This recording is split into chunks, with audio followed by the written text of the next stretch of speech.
Hello, everyone. Let's see if this works this time. I've been having a little internet issues again today, similar to last week. So here's to hoping this all stays working properly this time. So I send out all our alerts and all that, let people start coming in.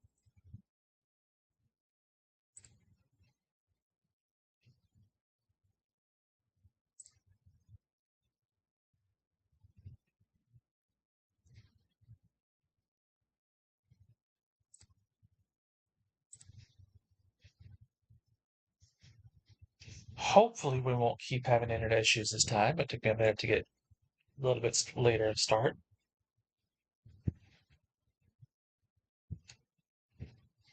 But while everyone's trying to pop on in,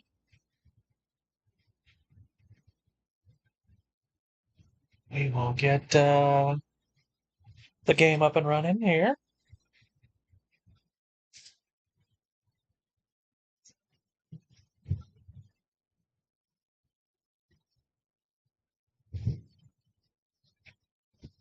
And hopefully people will show up while we're getting this going up and running. In other news, we have a new question today. What other genres of video games do you love playing? That's really loud on my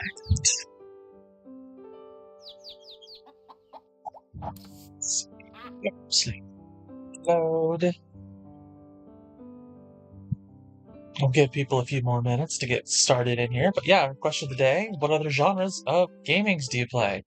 So, like this is kind of a hybrid genre here, the life sim with RPG. There's other good hybrids out there. One of the ones I've been enjoying lately is, and a lot of people have been enjoying as well, is it's kind of a cross between visual novel and puzzle games.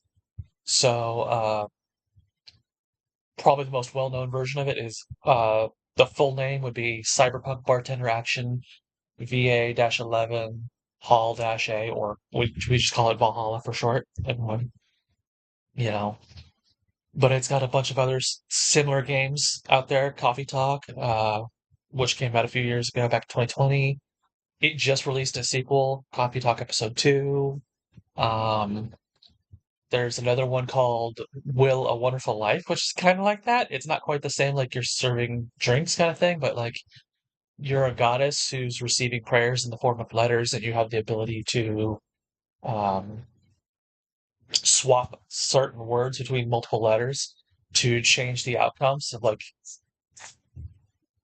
So, for example, one of the first ones is like a girl who is practicing tennis or something like that, and the lights go out, she loses her key and all that, and so you like rearrange all that so she doesn't end up in a bad situation. And you're doing this for a series of characters throughout the game, and you're having different levels of endings that you can get for them, and so on. Um, the Red Strings Club is kind of a similar one also, where you like make drinks to affect people's personality, like their mood and all that, while you're trying to interrogate them as an investigator and stuff like that. And I love those hybrid games that do that really well. That's why our channel is built around hybrid games, um, specifically the life sim and all that. But there's other ones that do it. I know people consider you know Legend of Zelda, especially Breath of the Wild and the Tears of the Kingdom, which comes out in about a week or two, to be RPGs as well, and they're not really RPGs, but so like I was looking at some other games that are kind of like that. Like we just got very early access, just released in the last week or so. The Witcher for an Island. I was looking at that. And looks like it's more of the life sim and not a whole lot of RPG elements. It's kind of got them, but not really. So that's where we're at with that. So those are I mean, I love RPGs. I love like I've got just for my Switch games. I've got a case dedicated to just RPGs. I've got another case that's got um, all the life sim kind of things. So things like Little Dragons Cafe and Stardew Valley and Sharon Sales and all those kind of ones in there. Um, Obviously I enjoy both of those genres if I love their hybrid. I do love a visual novel. I love a puzzle game.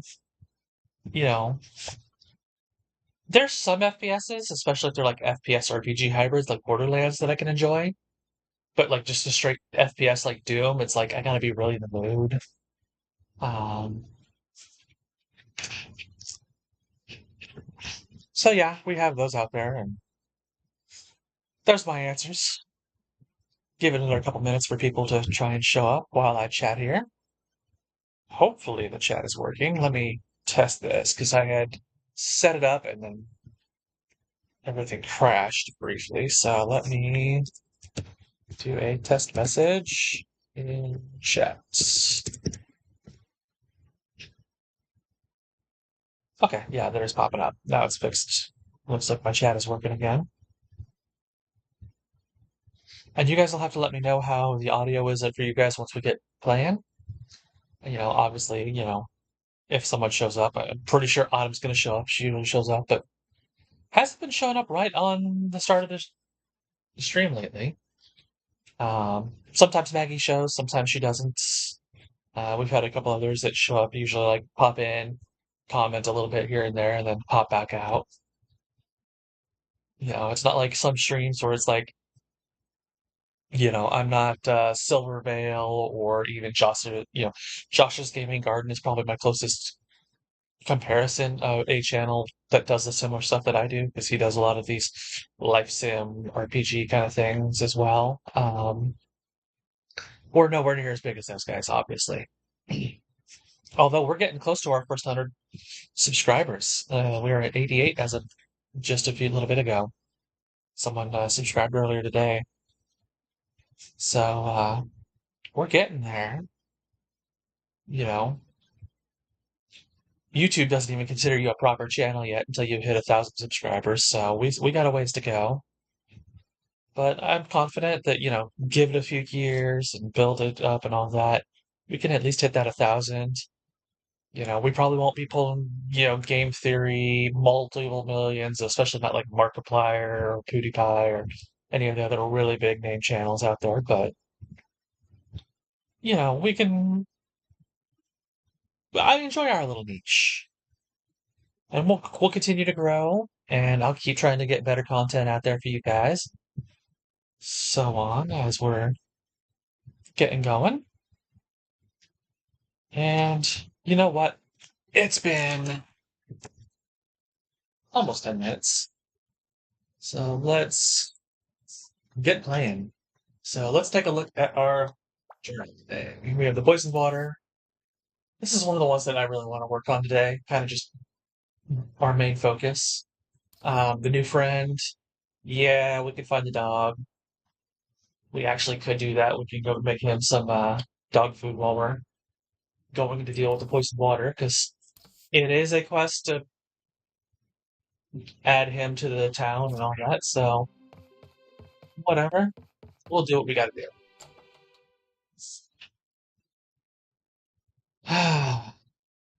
Yeah, I would love to see like my time at Barnarock, my time at Seaside, my time at Logos, my time at Vega 5. Oh, hey, how there's a hit. Sleep, hey, how are you? I found Pinky in pain this morning at the tree farm. We're pretty sure she's eaten Dawa's key and it's gotten her quite sick. What key? The key to the tree farm? We expect as much, but, well, keys are easy to replace. Cats less so. Well, it's not going to be pretty, but can you get me some soap? Yeah, sure thing. Pinky the Devourer. And this one does have a time limit, 19 hours and 48 minutes, so we need to make some floury soap, which requires fat and I forget what else. Where's the this is animal fat and cinnamon. Ugh. Okay, we're gonna have to find ourselves some cinnamon. Tree farm.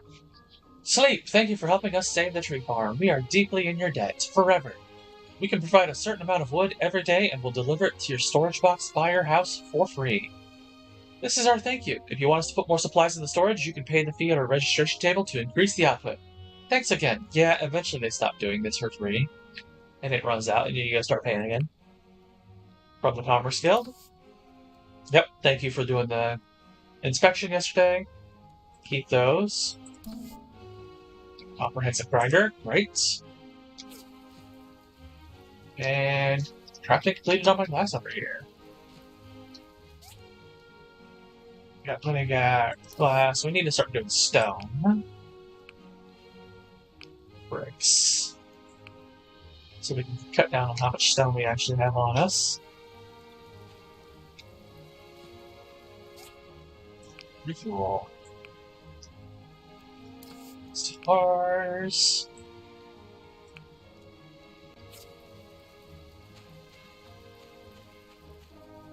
So we gotta go find cinnamon. Or buy it at the store. Probably easier to go buy it at the store. Because I don't remember which ones give cinnamon. Bronze. Yeah, we'll keep making bronze bars. This is one of those ones like carbon steel that you can never have too much of. Yeah, alloy. Worm. Ignore that.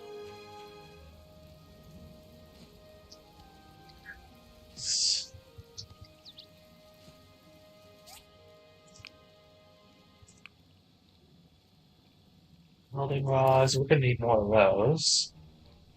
Let's make them at 50, just to get them out of the way.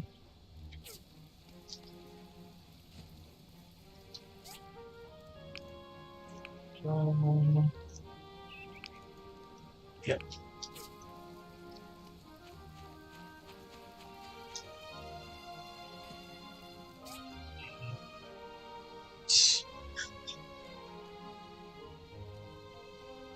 Let's do more hardwood planks. We're gonna need more of those over time.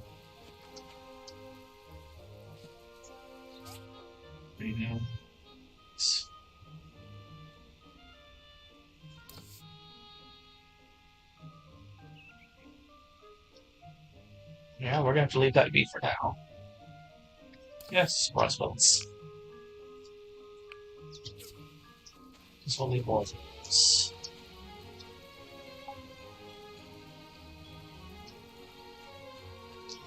Good. Cool. Alright, all our stuff's been taken care of, all our whatevers. So, sort of.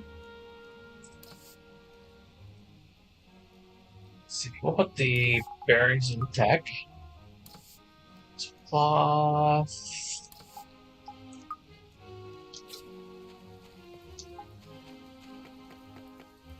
Okay, go over here to the store to buy some cinnamon. We'll eventually find more as we chop down trees, but let's get done what we can get done. To save Pinky. Ooh, and it's a good buying day, too, so that's even better. Here they are, cinnamon. We'll buy 10 of them.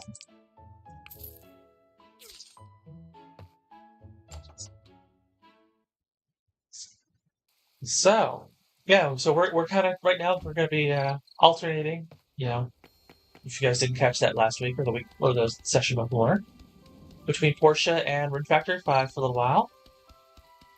Kind of like how when we started doing 2 days a week, we did between Harvestella and Portia at first. Flowery soap. Make one of those.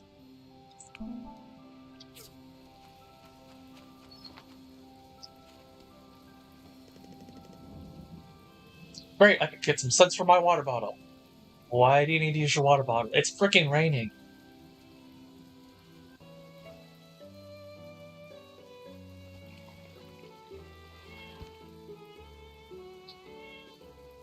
Sorry, girl, but it's for your own good.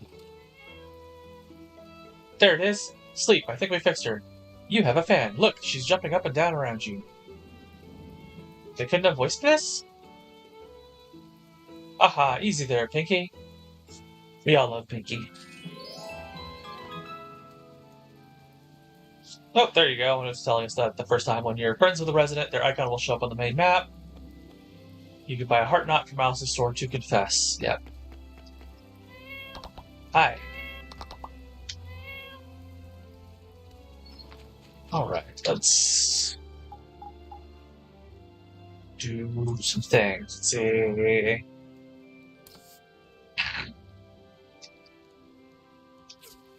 Okay, let me do something here. Where's my raw food? One, two, so I'm gonna replace. There it is. Raw food. Let me put that on my inventory. Upgrade. Boom.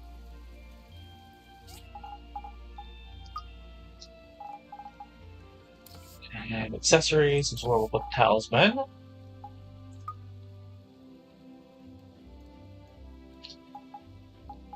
And I don't know what to do with the keep going with these drums, honestly.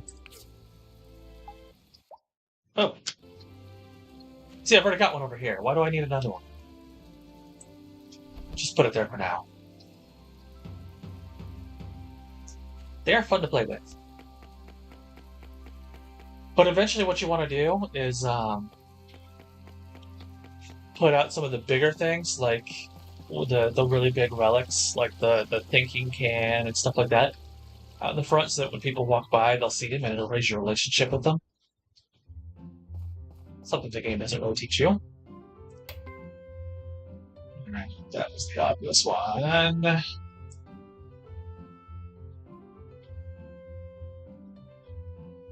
Oh, there's the other obvious one. That I was completely not being obviously saying. Blatant. Blatant.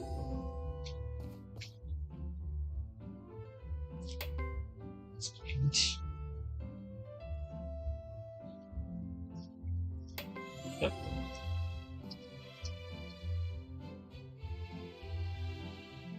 Oh, that's missing a spike. There.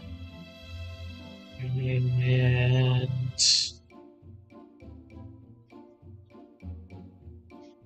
that was too long. Boom! We solved all of those. And we're still nowhere near passing figures. We still have over 600 yearly points to get to pass in. But you know what? We'll get that as we continue the story.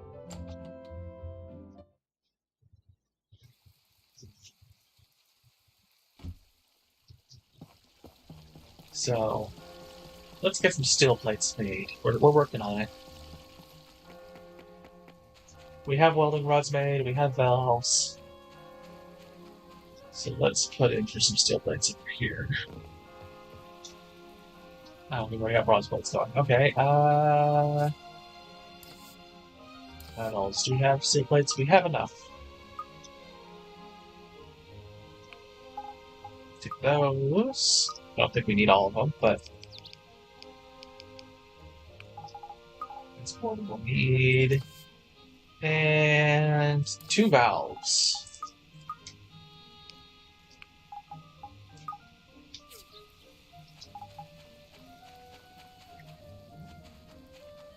So let's go do this poison water, just get it done with. Because it's a fun quest, you know. And it's us getting to hang out with Sam a little bit. I love Sam. She's probably my favorite of the 3. I know some people are like, Sam's useless. Honestly, all of the Civil Core in this game are kind of useless. They're always like, no, no, no, leave it to us, and then you outshine them every single time.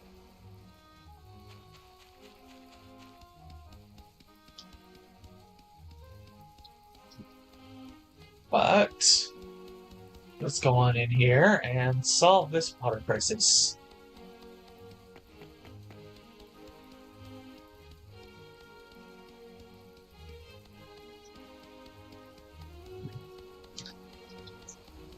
Do.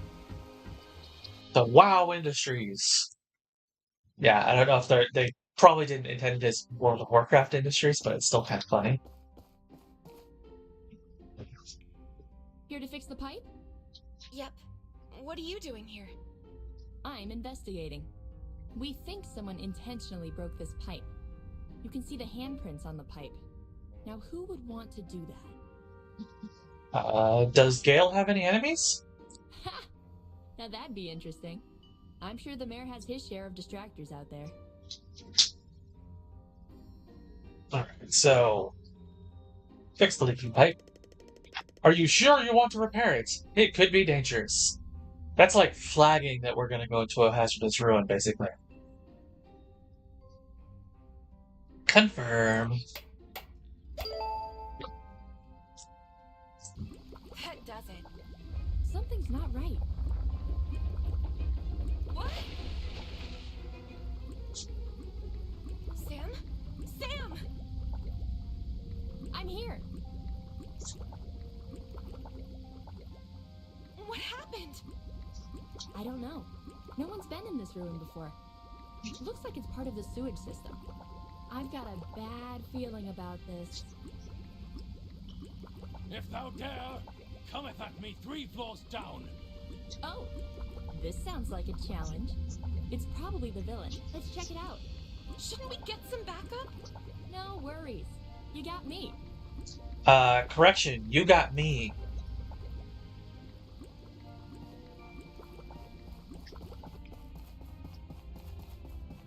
Besides, we're not getting out of here till we beat the guy anyways.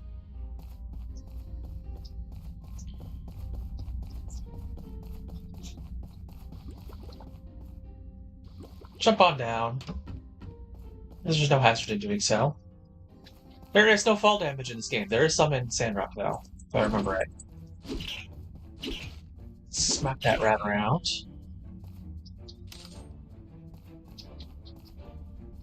Yeah, this is a fun little dungeon here. Oh, I thought that was one of the breakables.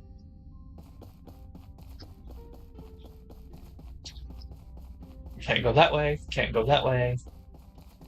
Gotta go this way. Do do do. Do do do do do. I love some of the punny in the names, like the Baccarat here.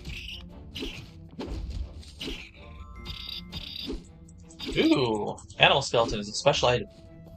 I honestly do not remember what the heck that's used for, if ever. Yeah, can't go up that way yet. Eventually we'll unlock a pathway up this way, and I keep forgetting about it. It's like, what did I unlock, and where did I do it? There it is. But there's other ways to investigate first. This way. For example.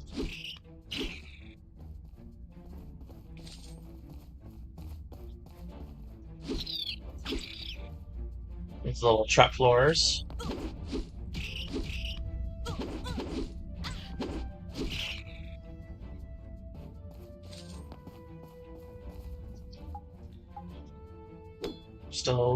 Still.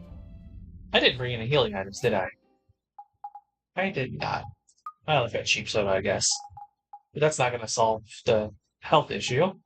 So we're going to have to watch that for a little bit. Pop that up there. Doot. Doot.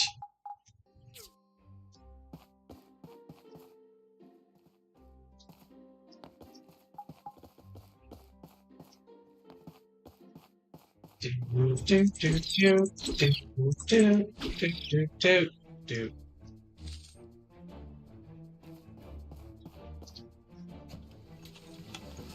Just open and got 150 goals. It's not great, but it's not bad. Oh shit! There we go. Passed out and healed all my health.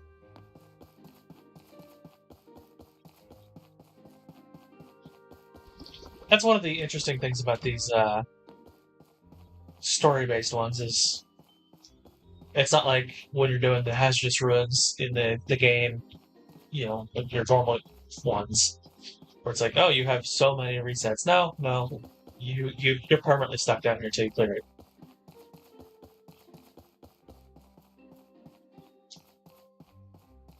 Let's see, we don't have access down here yet. There we go. Okay.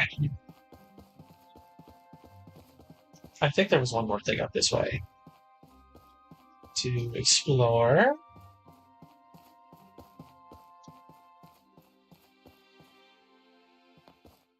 Yep, these little boxes here. You can get like carbon steel bars, which are worth it. All right, now we're gonna go jump into the thing.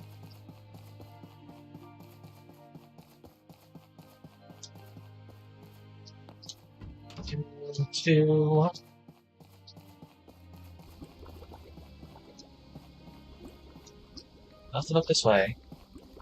It says there's stuff, like, map shows that there's stuff that way, but I can't get to it. Oh well. Beat up these little, like, snail-like thingies.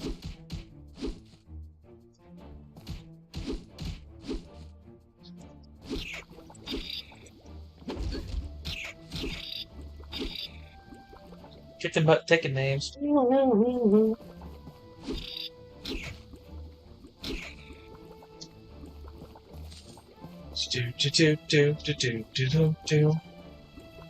Let's see here. Oh, this room is not the continuing way, but it is a good way to get some more experience. Isn't there something else back down here? No? Thought there was. Don't you just love this kind of thing? You're like, oh yeah, no, I'm gonna go and fix something, and now I'm stuck in a sewer with poisonous fish that are walking around trying to kill me.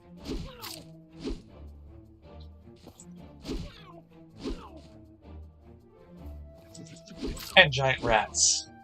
Giant bipedal rats. Alright. Get some crystals, maybe some sapphire if we're lucky. Probably not gonna be lucky with these, but we'll get power stones.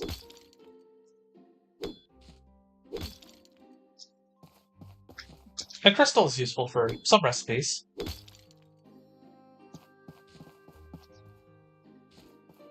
Carbon steel bars.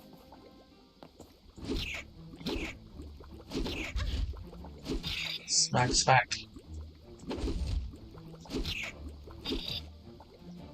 Bam.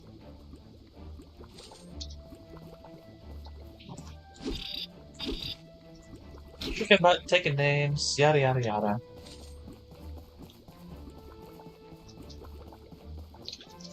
And of course their names are all Banneret. So... Oh, and then Spackerite. Which doesn't do all that much damage to us, on all honesty. Ooh, and we leveled up.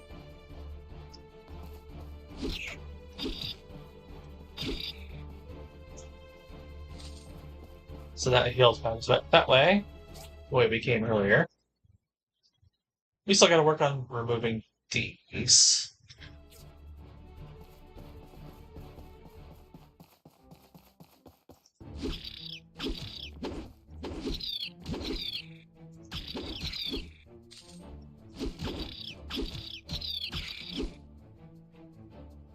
Oh gee, I wonder if there's something over here.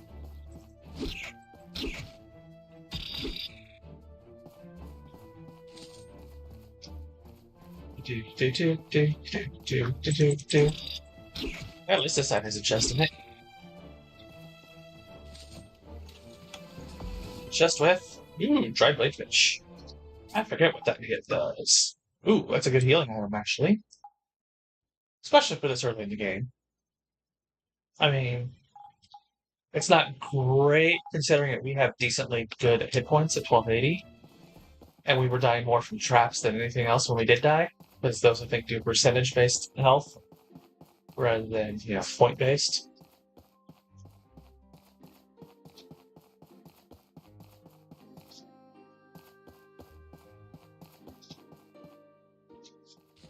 Got some mushrooms.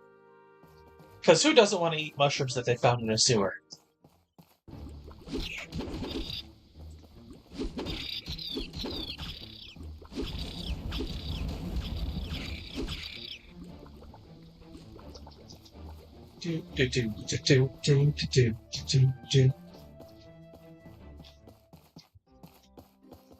I mean, don't get me wrong. I do enjoy Portia, but Sandrock definitely does have improvements that Portia doesn't. Rune Factory has improvements over both as well. Like I was playing Rune Factory earlier, and I was thinking, one of the improvements that they have in Sandrock that I enjoy that they didn't have in Portia is the inclusion of quality levels. So, you know, I hope as they continue the series, they'll expand on that and come up with better and better ways for you to start getting higher and higher quality things. So, like, in Sandrock, when you're crafting, there's like everything that you pick up out in the world generally has its own just generic quality level. Whoops, I fell into the poison dried, and I keep falling into the poison dried.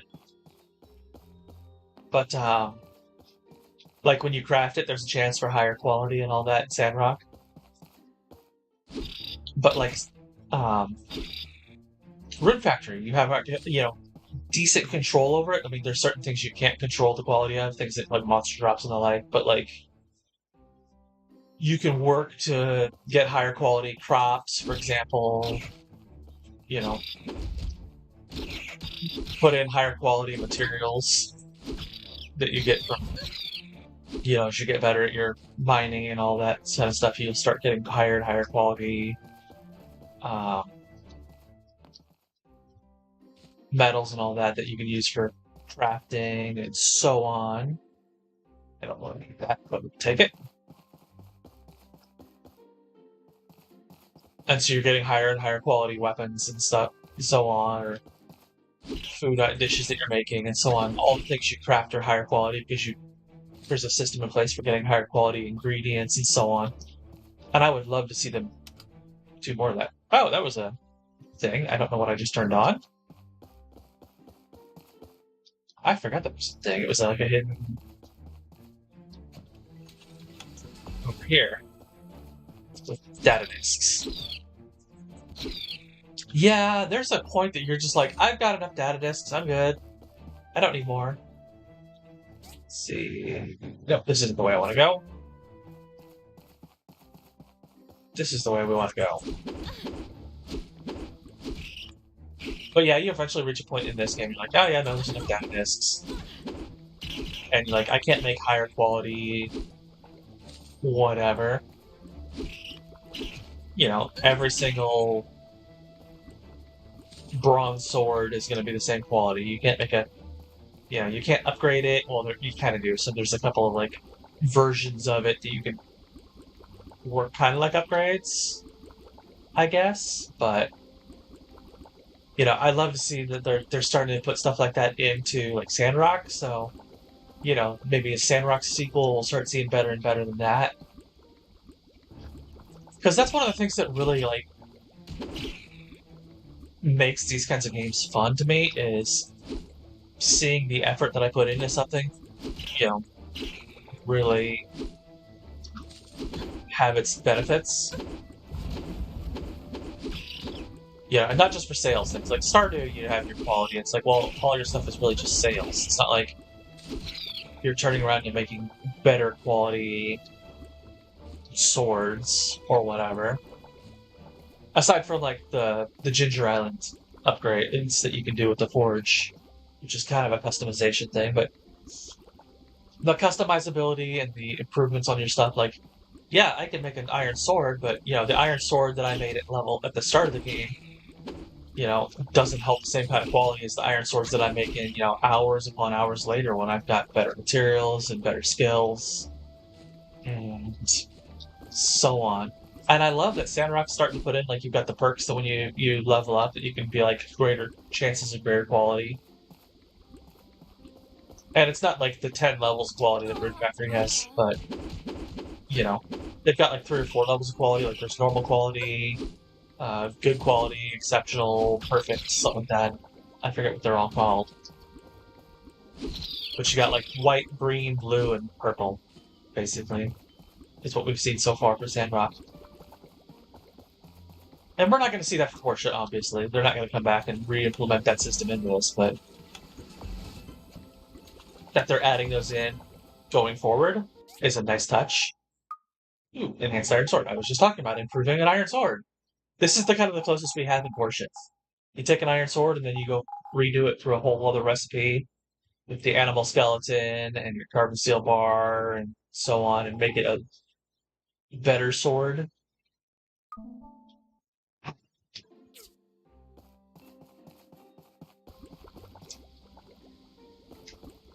Do, do, do, do, do, do, do, do, do, do, do, do, do, do. Let's restore my stamina before I go walking up on this guy.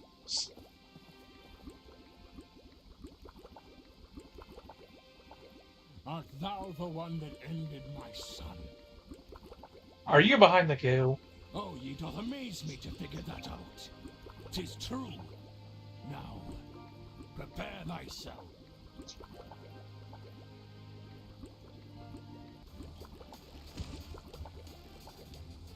Yeah, Sam, you're not helping your case here.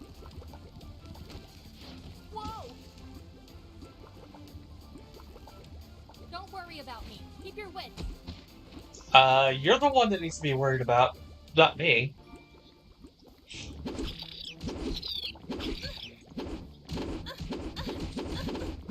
Oh, wow, there, just... And this is what I was talking about with the, dancer things. You can get stun locked, even though they're, like, not doing that much damage individually.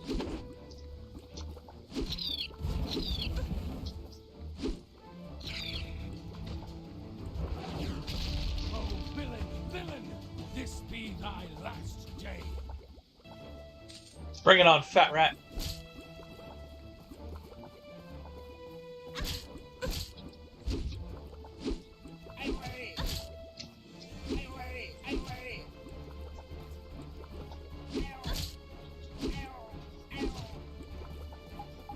Let me pop some of these blade fish. And a cheap soda.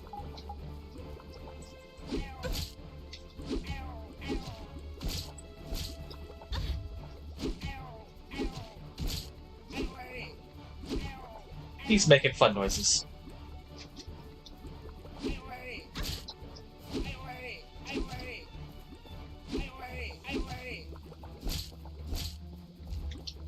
And keep pummeling him. Keep him off balance. Smack him around a little bit. Bam! I punched him to death.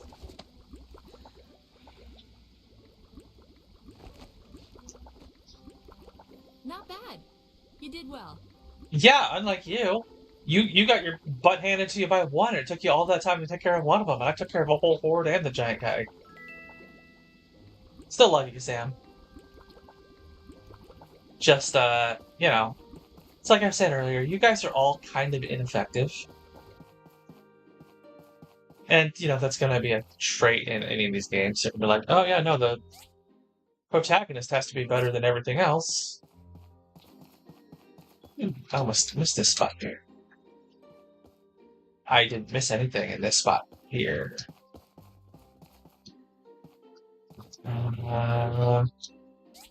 Isn't there a, yeah, done that way. I guess I gotta take this up first. The map tells me there's no use. There we go. Elevator up. Gotta do the thing. And I'm well aware that I can't sing for shit. This must be the control system for all the pipes. Let's see if we can turn off the goo from here. Okay. You did it! Nice! Let's get out of here.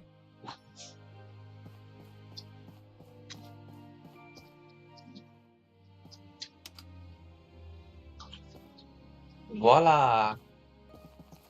We have successfully done jack shit. I'm going to stay and look around some more. You go tell the mayor about this. Well, okay then. I guess. Exits this way. Do, do, do, do. Do, do, do, do.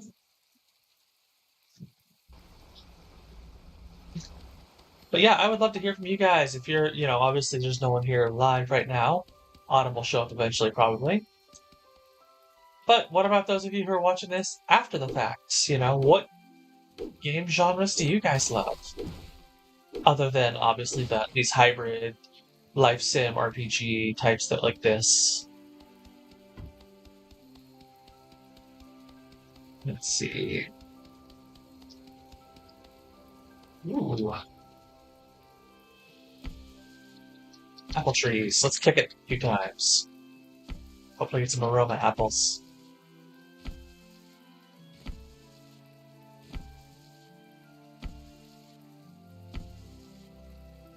Do, do.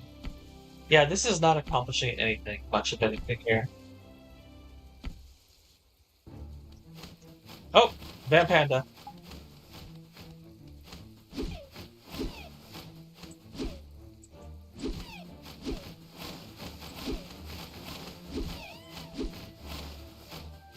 I didn't want your fight, stupid thing. I've had enough fighting for this one morning. Or I guess it's afternoon in the game now, it's 4 o'clock. It's hard to tell on a rainy day what freaking time it is unless you can see the clock.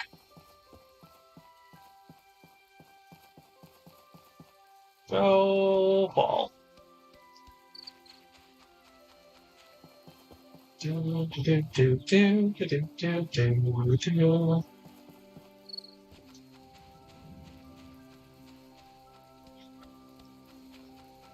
I really need to look into getting a mount. Eventually.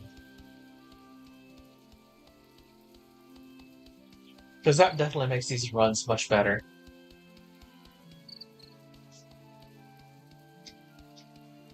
Just, ride my llama or whatever and kick butt, take names, etc., etc.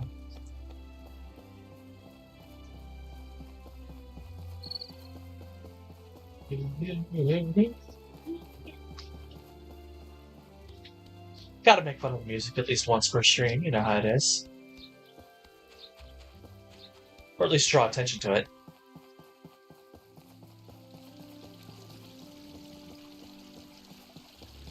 Hello, Presley. Hello! I'm so happy that the tree farm's up and running again. We really needed to support our builders and the local economy. Goodbye. Good for you. Wow, it's like 6 o'clock and everyone's only just now leaving church?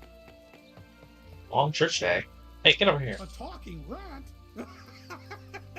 That's a grand tale.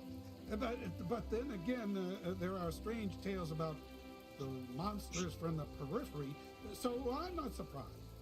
But the good news is that the goo's all gone, so thank you for your work.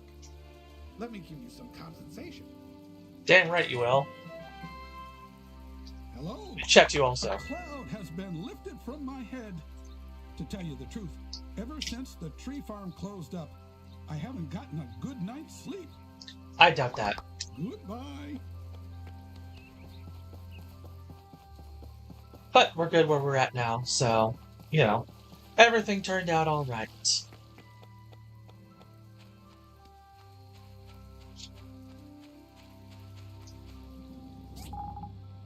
Sort everything. And we'll put this in these drops. That's gonna be in raw materials? Or not? Actually, where is my raw materials one? See if I can't find it. That's the one.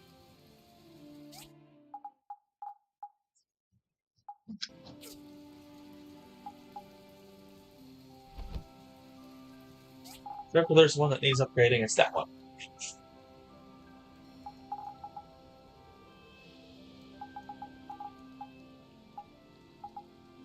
Perfect. Ooh, and we can get some flour. Or some wheat to make flour.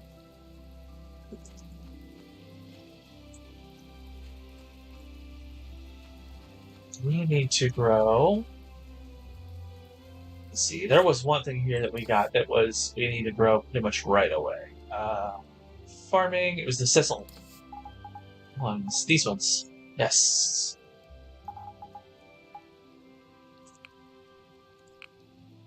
Those in there. Take some of those out. Because these only grow in autumn. So let's plant those.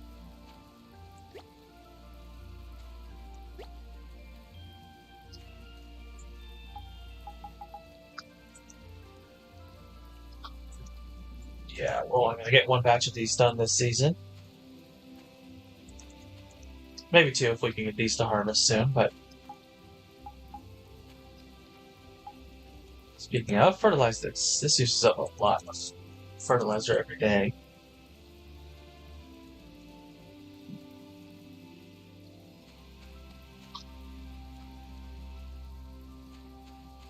All right.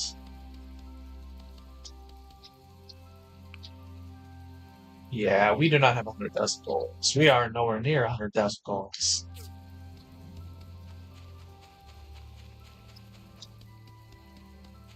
Or to have anything we could chop down. I thought we had some trees out here. And then I guess this is technically a tree.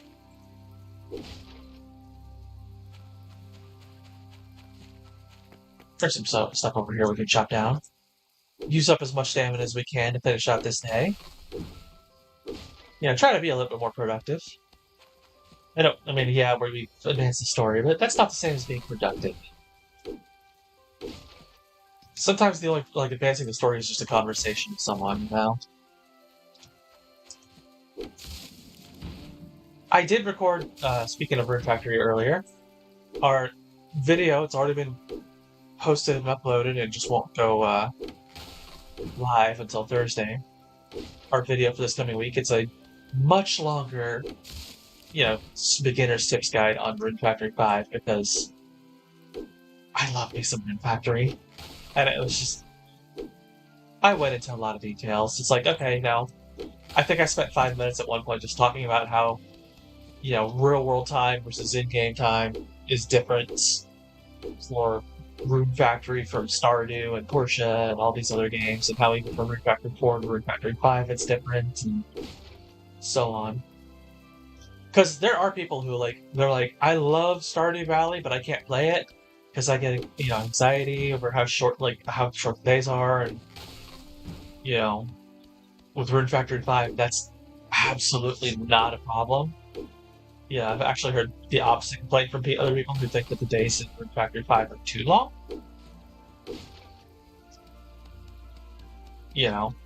And I can see where they're coming from, but I don't necessarily agree with it. Because there's so many things that I can do in a single day on Rune Factory 5. It's like, oh, I need to do this, I need to do that, I need to do this. So that, oh, I'm done by 2 o'clock kind of argument is, well, not the same for me, because I find stuff I need to keep doing.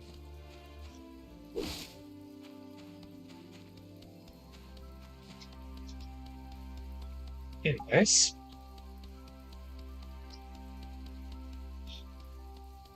It is almost midnight. Let's get to bed. On our first in-game day.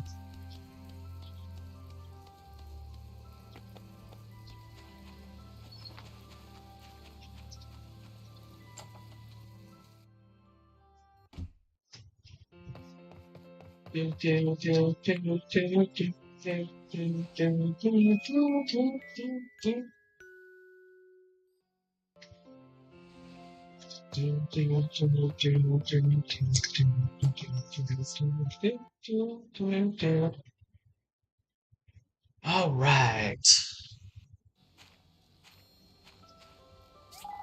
Sort all.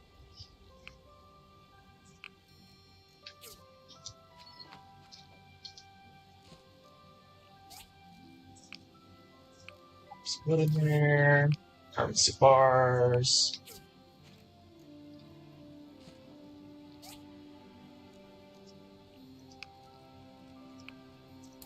Right. Trying to get that below the 1,000 mark so I can not have multiple things. Dear citizen, the Autumn Festival is almost upon us. We'll be having our annual Portia cook-off on the day of the festival. Start preparing. I want everyone who wants to participate to submit a raw food item before 1400 on the 20th of the season. This festival will be held on the 20th. Also, as always, before the cook-off, we'll be holding the Autumn Festival competition. Bring your vegetable on the day of the festival. May the biggest win. This is actually a really good day to get some affection ranks up with everybody in town by just like submitting like a lot of fish, which I'm not doing very good with this year, but it is a thing. And of course, the Commerce Guild. Ooh, the T set. Power Stones, Temporary Liquid. Keep all of those. And let's open these up. Perfect. So let's put everything away.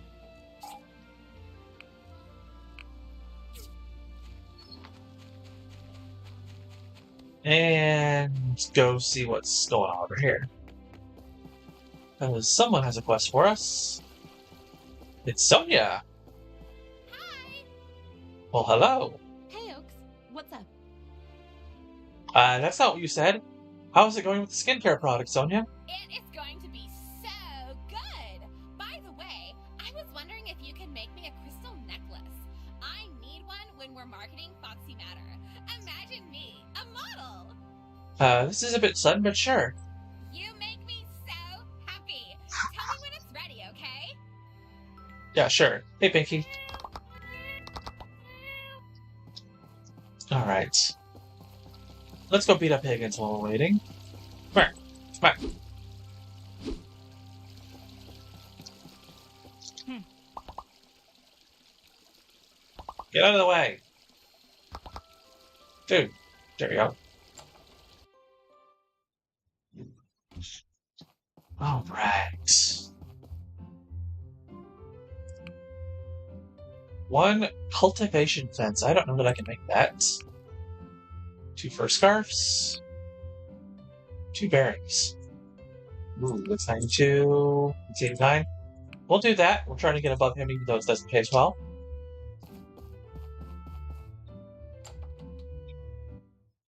Because we can do the bearings. Oh, now what? Oh, yeah, this is the start of the Act storyline. Oops. It crashed over in the collapsed wasteland. I should check it out. Yeah, you do that later. Let's get some bearings first and foremost. Going, first off. Wow, I really need to just keep my tin alloy going.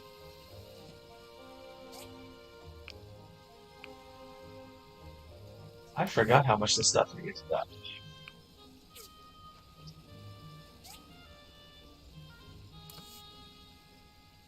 Let's craft a few more.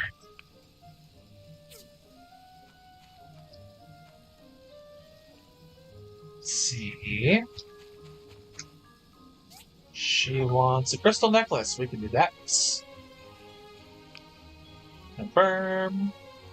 Oh, I don't even have to craft one. I have one already in my one of these. So, yoink, and but there's a tech, didn't I? No.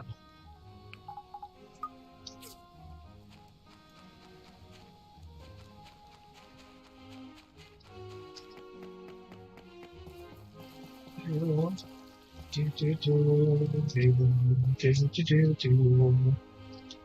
gosh, it is so pretty! You know, Albert never gets me this kind of jewelry. I think I have a new favorite person in this town. You know, and yet they end up dating if you don't date either of them. Hi!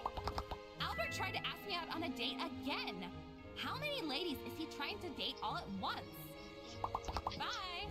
And yet you two end up together. So, yeah, we're gonna leave it at that.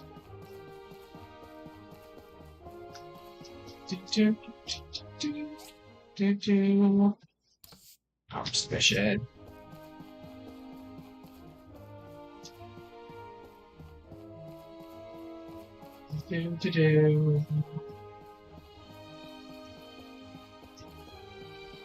Because of course Venture's over here.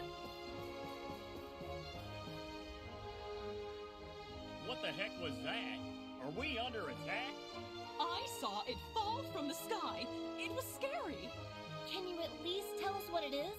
This is big news. I'm telling you, it's aliens. I mean, he's the closest to being right. This must be fully investigated.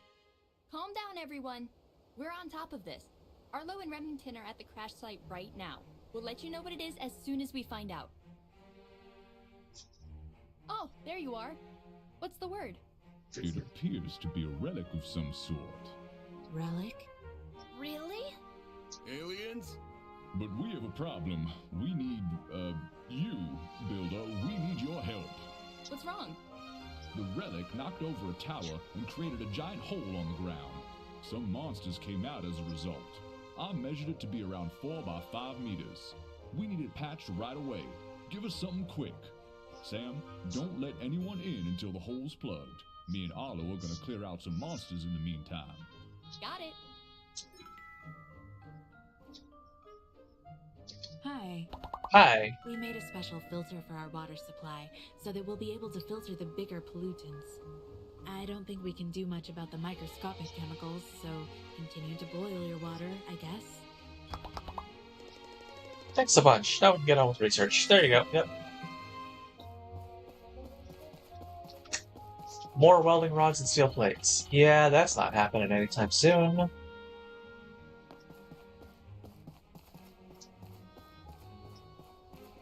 Do.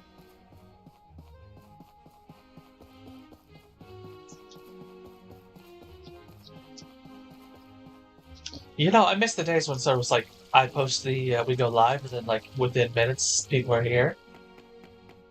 But unfortunately, that kind of did affect things, you know, changes in my schedule and all of that did affect things, and, you know, everyone else's schedules, of course, and blah, blah, blah.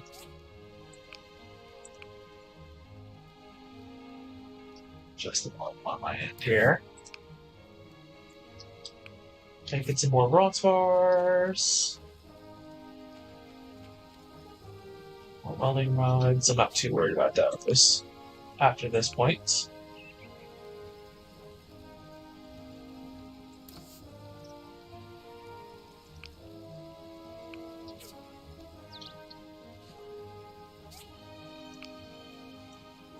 Carbon steel bars, on the other hand, we need absolutely a ton of.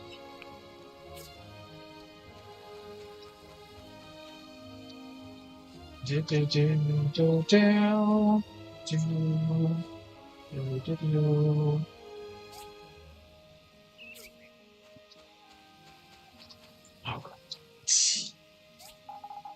Sort all. So now it's just a matter of, you know, kind of fussing around doing whatever I can think of until we have enough carbon steel bars to make the whatever we need to do. So let's go up this way and try to get some more of the, what is it, the purple resin and the cinnamon and all that from the special trees up top here. I also think, if I remember right, that there's another DD stop up north here. Over this way. Like, it's kind of highlighting it there on my map. I think that's what that arrow is, even though I haven't been over there.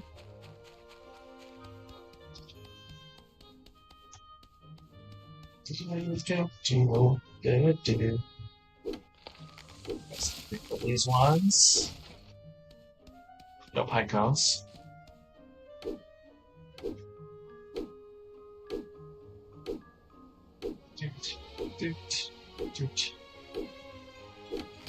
Yeah, now that I think about it, I don't think the cinnamon comes till you follow desert trees. I'm like,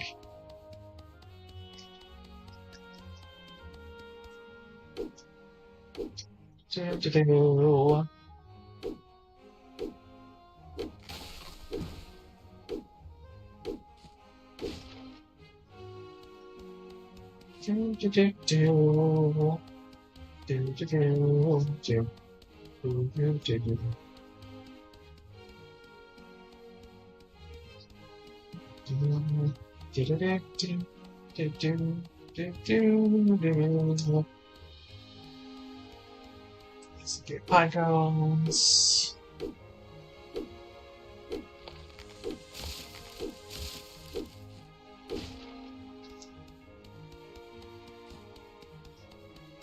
Which honestly, I can't remember what the heck pine cones get used for in this game. Things. I think there's like a jewelry item or something like that they get used for.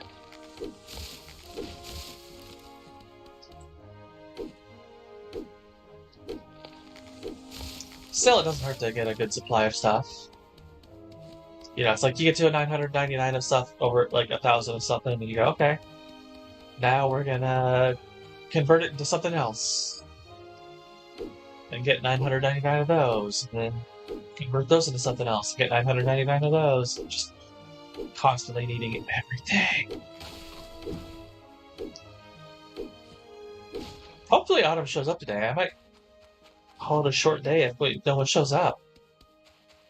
You know, I won't stop like at only 2 hours. I might go to just 3 hours, though, instead of doing a full 4. Yep, called it. Place the DD stop. And we've got some fishing spots somewhere along here, if I remember right. Maybe? No? Maybe? I don't know. Maybe it's up north. Let's see if we can find it. Act. With that.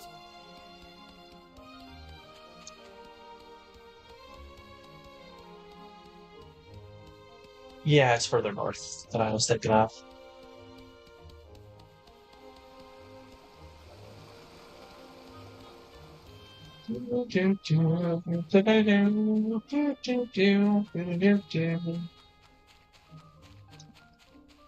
There's a tree of a different flavor. I think this is the purple resin tree.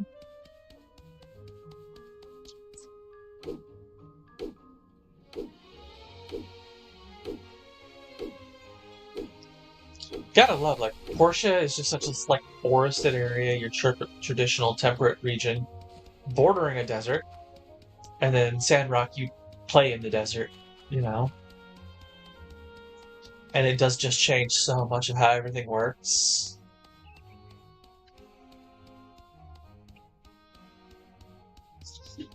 Yeah, I was really hoping people would come here so I can come up with some more ideas of what to do for some Portia videos. I need to do some more of those coming up soon. You know, we're not done with Portia by a long shot, obviously. We're maybe a third of the way through the playthrough on this, if that. But, you know, I'd like to also have videos coming out with it, finding stuff that I can actually talk about and educate people on. You know, guides and the like.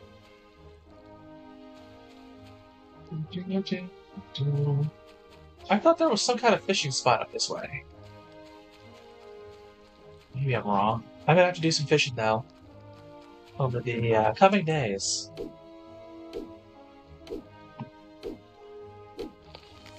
So that we have good raw food stuff for the festival when it happens.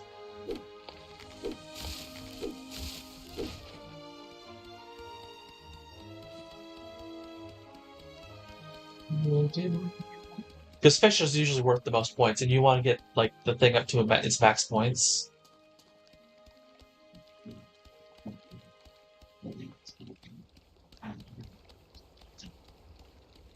Because you get better rewards for doing so when you do the festival, the autumn festival.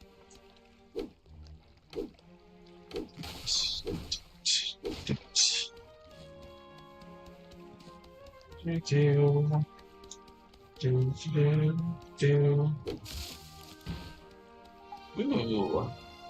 We got some of those blue Slurpee guys over here. And their pink counterpart. I didn't know about these guys over here. Excellent, because blue leather is something we need for some recipes, and they're also good sources of fur.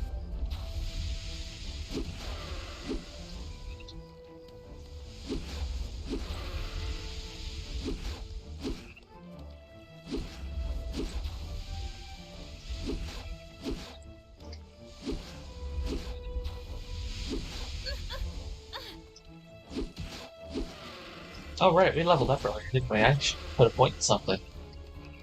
Yeah, you kind of reach this point where you're like, what am I doing points with now? Right.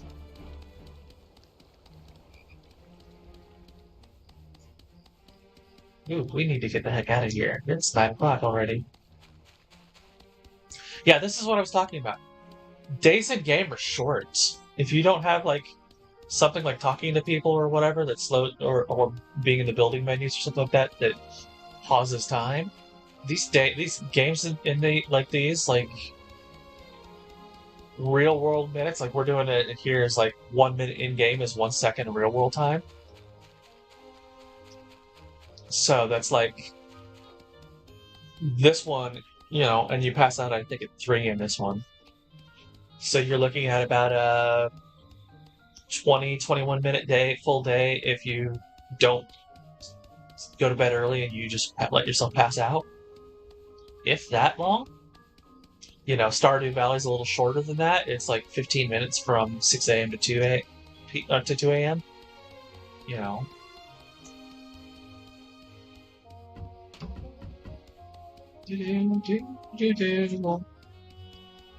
Yeah, we need to run and get home.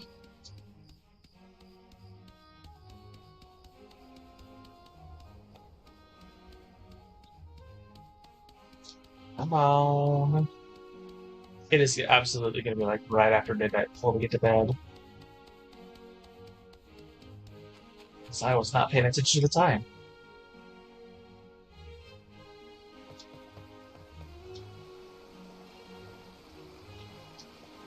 Because this is going to be a 30-minute just under. And we're not going to get to bed. It's going to take a little bit longer, 15 minutes in game, I think, to get from there to our bed.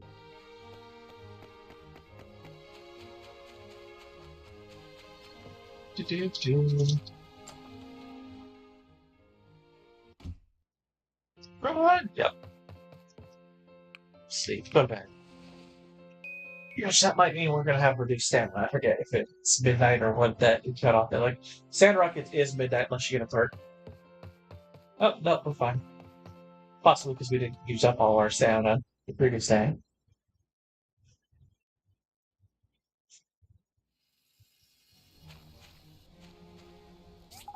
Sort everything. Said sort off. There we go.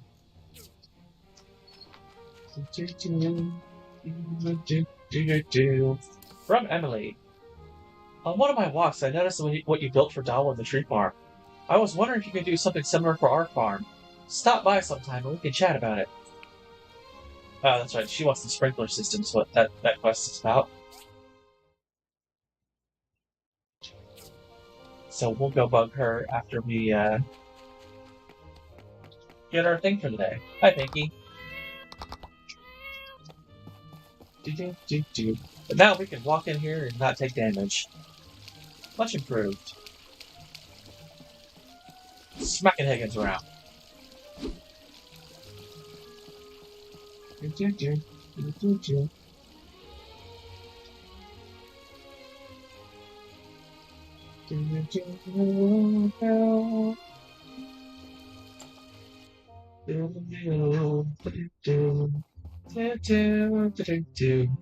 Yeah, I'll be honest. Like, I like Portia, but I don't love it as much as I love Moon Factory. Restricting glass for $4.95 a night 2. Well, free ironwood planks for it's more money and safe. points, because these are not going to give you as much points yet. Cool. Well, we have ironwood planks, I'm pretty sure, already made. So, yay! We'll need to make more.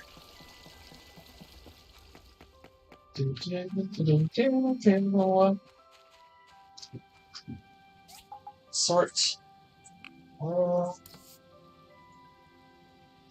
See those. Maybe they're not in here. I thought I put them in here.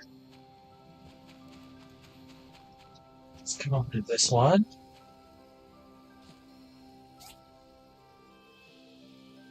Yeah, I have 5 of them somewhere.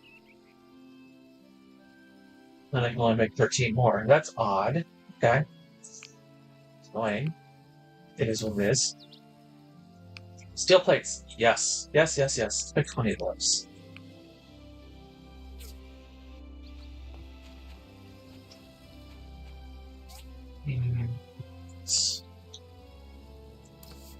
Let's go through these and figure out where the heck I put my iron plates. I didn't put them in miscellaneous. They're metals for some reason. Oops.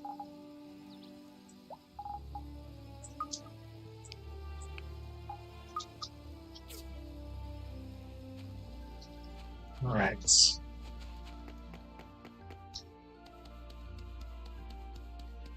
Let's go chat up Emily. Hey! Hi. Try not to tell my granny everything happening around our town, such as the dirty water. She'd only become needlessly worried. No, she wouldn't be needlessly worried about poisonous water. Hey, did you get my note? Watering the fields can be a real hassle, especially when Granny's back is acting up. Could you help me by creating an easier way to get the water? Sure, sounds easy. Great. I was thinking we needed a well, along with a way to pump the water out. That way, Granny doesn't have to strain her back so much. You got it. Don't forget, we'll need something to store the water in. I'll see what I can do.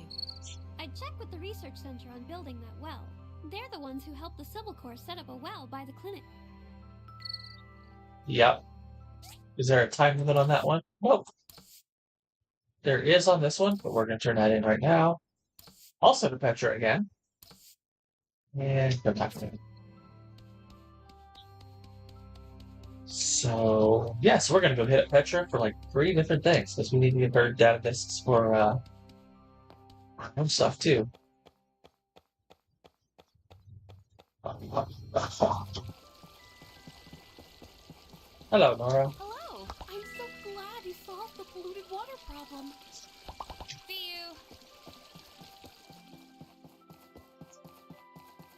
And ate it. Hi. I heard from Dawa that everything worked out in the end. Still, a rat king?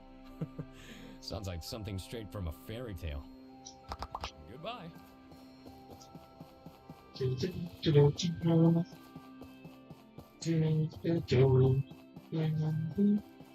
we get the thing that's in here already? Now that I'm thinking about it, we're passing by. There's a chest that's usually in here when you first start. Yep, there it is. It's not a great one, but it's there. Hi! My pupils can finally drink clean water again. Now Toby will no longer have an excuse to not come to school. Well, hello, Victoria.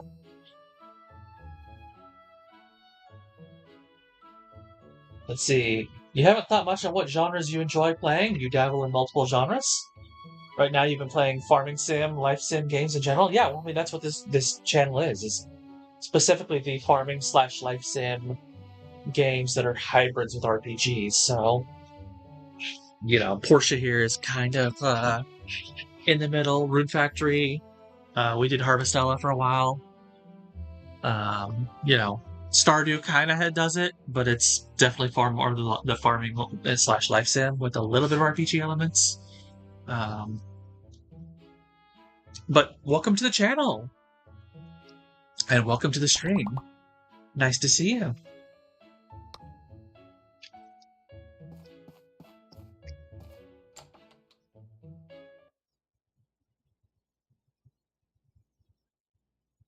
So, are you just popping in, or are you hoping to stay for the rest of the stream?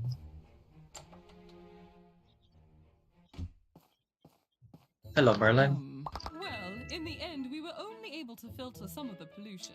We've got a long way to go. That's why we got rid of it.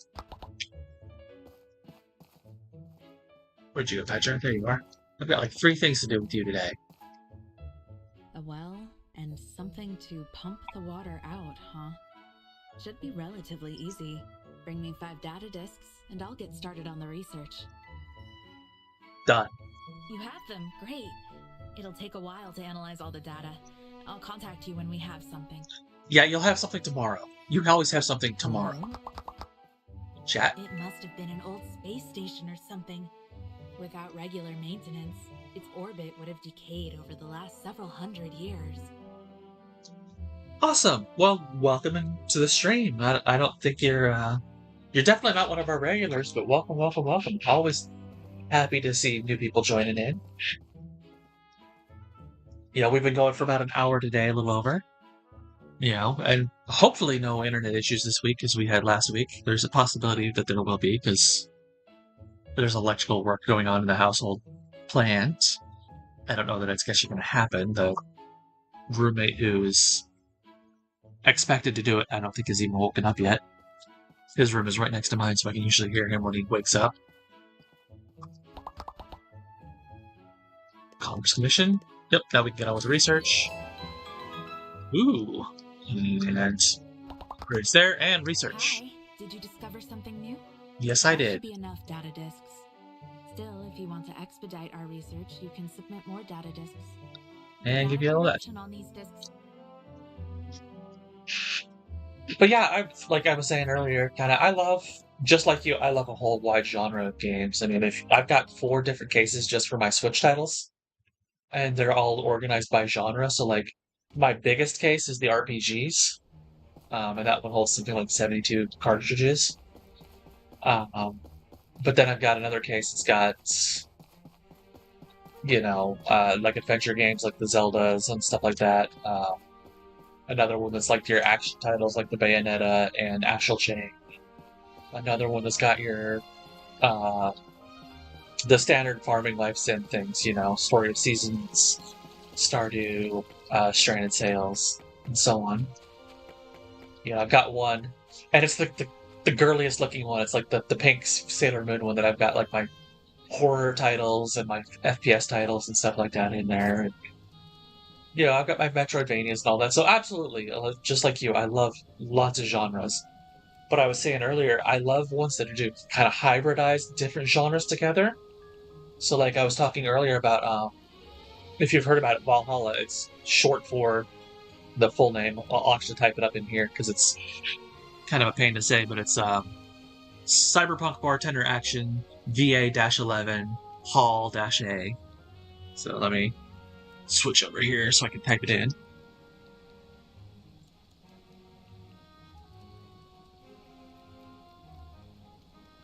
A11 Hall-A. You know, and so that one's like a cross between like a puzzle game and a visual novel, and it's kind of like the beginnings of what's kind of become like some people call like the service genre, where you've got other games like Coffee Talk, which just got its sequel released in the last week or two, came out, where you're doing the same thing, like you're mixing drinks, and like in that one you're doing espresso and talking to your customers. There's one called the Red Strings Club, where you're running a bar, and the drinks that you mix for the people is actually going to affect their mood. So as you're trying to investigate, like interrogate them, you know, you're interrogating them without making it sound like you're interrogating them.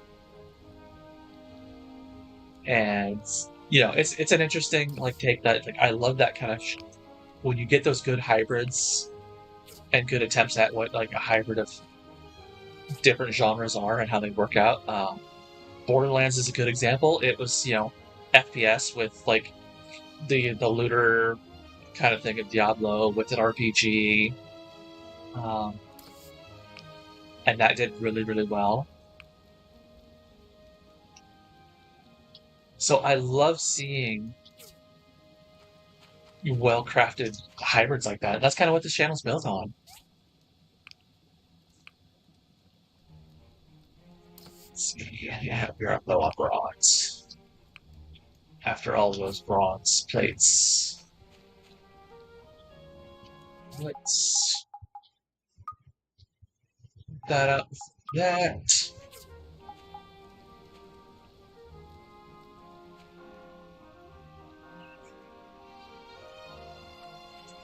But yeah, that was our question today. Was just kind of, hey, what genres do you guys love? Because like there's a whole channels that dedicated to like a specific genre, like I'm drawing a blank on it. Sharky Games. He does just the farming sims. Josh's Gaming Garden is very similar. He does like the farming cozy sims, although his tend to also be kind of RPG hybrids, just like Bird Factory is. Um, you've got people like Miss Bubbles who are very heavily on like the cozy sims. And so, everyone has their genres that they love and don't love and what have you. Why not? Oh, I didn't do those. Refuel. More tin. So how are you today? You popped in your first time here, Ooh, manganese. I should make some of those before I need them.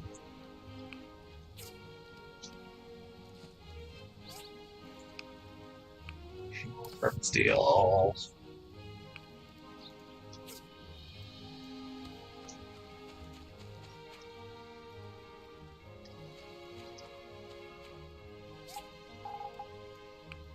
Sort everything into its places. Yay. See those accessories. We'll put that in furniture for now. I have no more for it.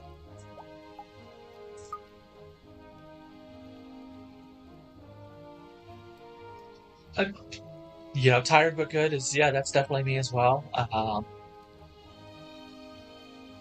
Right now I'm between stable jobs. Like I've been doing temp work, but that means I gotta get up at like 4 or 5 in the morning most days. So it's like for me sleeping is 6:37. It's like, oh yeah, no, that's sleeping in. And it's already, afternoon here, so it's not as bad as it can be. I did actually sleep in today, but yeah, usually by this time today I'm kind of dragging. I don't know that that's going to change though. I've got a job that I'm starting officially in a couple weeks. So we'll see how that changes.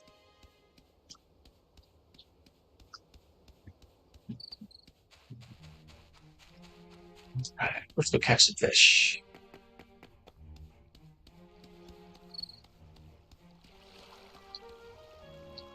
So what games have you been playing lately? I know you said you mostly farming life sims. Is there any specific ones? Oh, I didn't need that.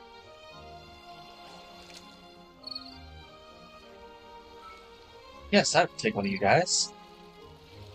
I do like the frogfish. He's got some good recipes.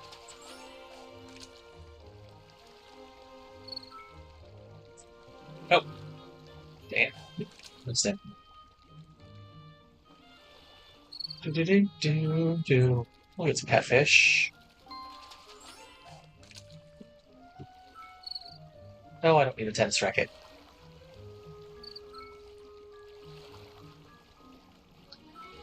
So, like I was saying, like games I've been playing recently. I've been playing. We were just talking about that service kind of hybrid thing. Played both Coffee Talk and its newly released episode 2 over the last couple days. I was also checking out. It just dropped earlier this past week in early access called The Witch in Fern Island, which looks like it could kind of be one of the hybrid things, but it's not really. It's closer to Stardew, and then it's kind of got some RPG elements, but it's more the life sim, farming sim. Yeah, I'm your Eastern time? Yeah, so I kind of try to base my channel on Eastern time. So it's for I try to run like 5 to 9 for my Eastern time for my streams. But like I live in Arizona, which doesn't do daylight savings, so it gets really weird with my timing because like half the year I'm on Pacific time, and half the year I'm on Mountain time. But, yeah, he got away. I need to catch one of those though. Ooh, golden ring. I will catch one of those.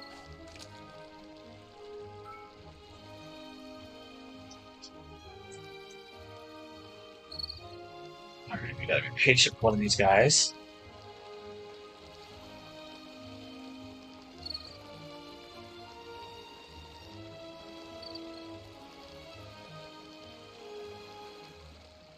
And I cannot put you in this stew because I gotta hold on to you. Or I gotta come back and get another one later.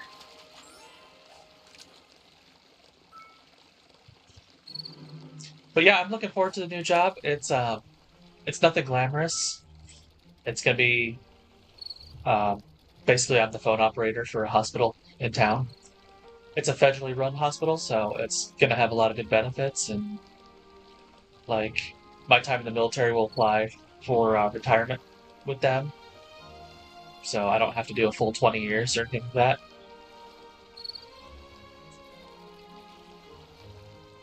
So we'll see how it turns out.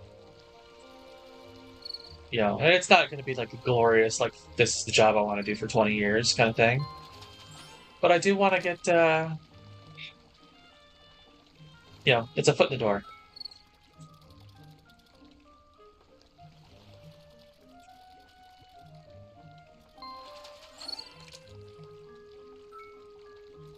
Portia and Sandrock, huh? I do love Portia and Sandrock. I was talking earlier, like, we were doing the, if you remember in Portia, the, quest where you're working with Sam and you're doing the Rat King whole thing and trying to fix the poison water. I was just doing that earlier, and while I was finishing here, the end that I was talking about how one of the things I love that Sandrock included that Portia didn't have, and I realized it earlier when I was recording a video for Rune Factory for one of the coming weeks, is the increased quality levels so that you can like actually make efforts to get better and better quality stuff. So that, you know, late game, the stuff you're making is actually better quality than the stuff at the start of the game of the same stuff. You know, your Iron Sword at 20 hours in is very different than your Iron Sword at 1 hour in. You know, and it's not like a ton of levels with Sandrock. I think it's like 4 levels. You got your normal, superb, great, perfect, etc. But, you know, those are the same basically 4 levels that Stardew has. You got 4 levels of quality there. It's not, you know, 10 levels that Rune Factory has, but it's a good start. And I really look forward to seeing what you know, my time at Vega 5, or, you know, my time at Barnarock, or whatever is going to be our next game after Sandrock.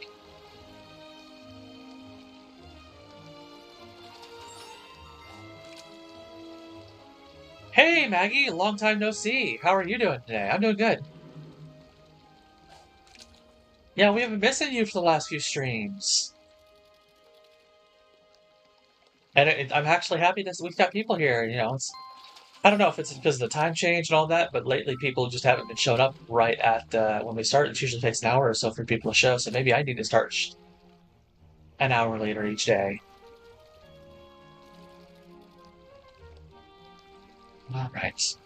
I really wish that we got the museum. I know we're going to get that soon, but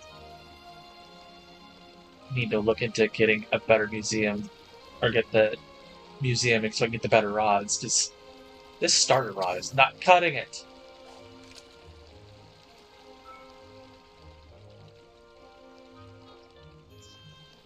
Ah, getting people hooked on Portia, huh? Now, do you play on PC or Switch, or what system do you play on? Like, I'm playing here, obviously, on PC. You know. I think you said you play on Switch? I know Autumn does. And the same question for you, Victoria. What system do you play Portia and Sandrock on? I mean, obviously Sandrock you play on PC, but Roots of Pacha as well.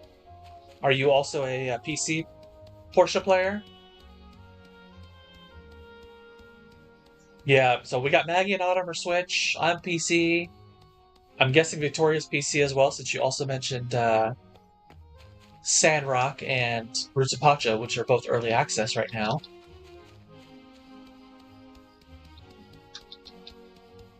We got fish.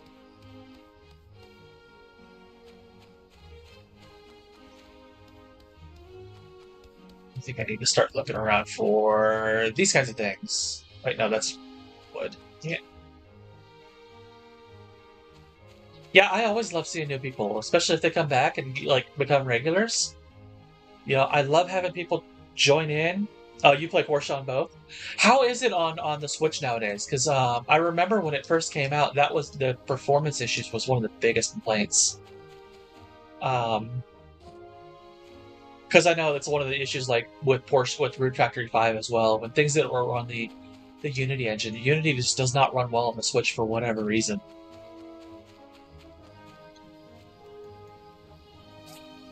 Sort all. Wait, did I? No, go talk with the blondes. Yeah. No, I completed my commission for the day. Yeah. New friend, Emily's well, lost ring. Yeah, none of these has time limit.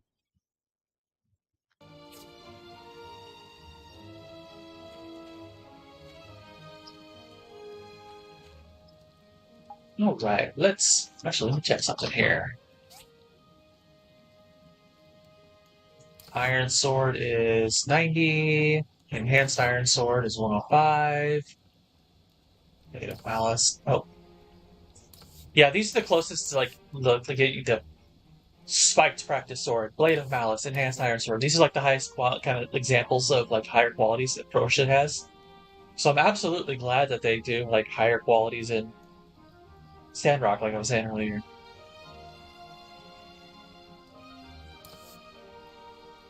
You know, not that this is high enough quality still. Well, no, but like Victoria's played it on both, so that's why I'm asking Victoria is, you know, one of the complaints that people had, like, when Portia first got ported to the Switch, is that the performance was not the greatest. And, you know, it's been a couple years since that, I think. It's been, I think, a year and a half, 2 years since that happened. And so it's like, well, how's it looking at now? Is it still, you know, probably still not as good performance as the PC, but is it as bad as it was? Is it tolerable? Like, people complain about Rune Factory 5, for example, which, like, again, it runs on Unity engine. And there's absolutely times where, like, yes, you go in and, like, you leave your barracks to go out to your fields, and your crops haven't loaded into the fields yet. You know, it takes a few seconds. And it's not like a field of view thing, it's processing, especially because of how big the world map is. But, you know, the PC port isn't as bad for Rune Factory 5, so I'll probably get it eventually. Just because I love Rune Factory and I want to support it. It's probably one of my best, you know, that and for the Mega 10 Personas are like probably my two big favorite series that are still ongoing. My favorite series of all time is Suikoden. And I'm really psyched that we're getting a enhanced port of the first two games later this year that I can play on my Switch and play on the go.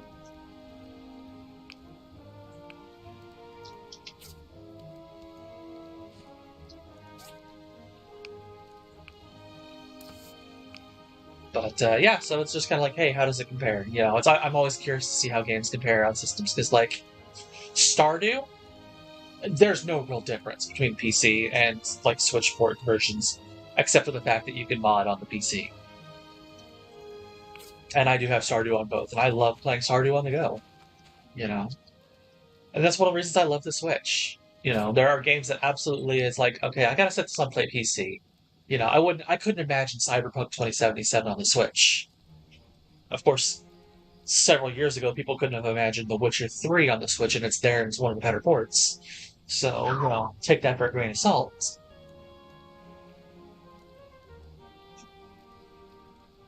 Mario Golf Rush is worth getting. You're wondering about that, if it's worth getting. Um, I don't have an opinion, honestly. I'll say that. Let's put that. I've heard good things about it. I've heard that it's interesting, but it's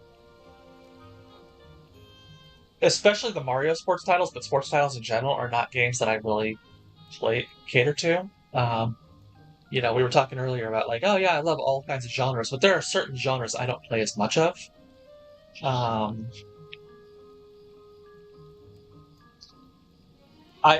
so I can't give you a. Is it worth it? Definitely look into it. Find some channels that you respect, that you know that would cover it. I don't know if Switch Up has done a review on it or not. I like them. They have a lot of good stuff, and I have similar opinions to them.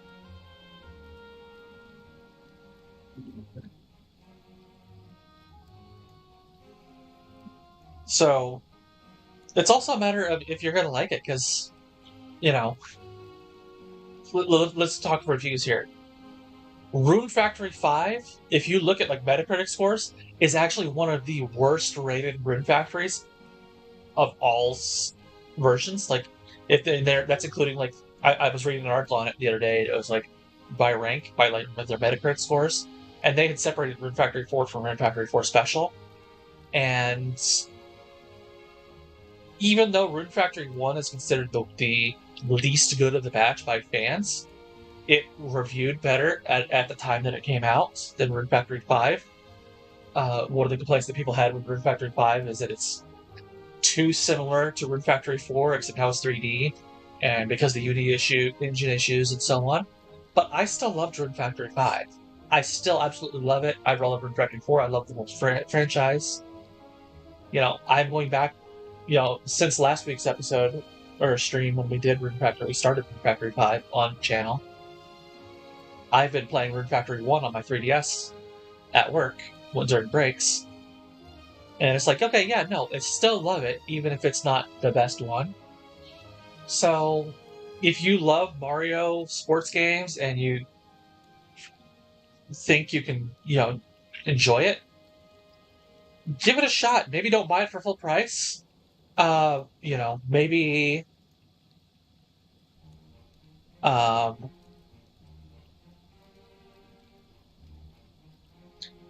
for like go get a used copy, for at like a GameStop or something like that, and check and see if you like it that way. Because if you don't love it, well, you didn't pay full price either. Oh, you can't complete the museum on the Switch for Portia? That's a bug I hadn't heard about. I know that there was talk with Autumn about the what was it, the carbon fiber? She was having issues with it not dropping properly, and that was a Switch bug that she was having issues with. I hadn't heard about the museum. What is it with the museum that you can't complete? Is there like certain items that just don't appear ever, or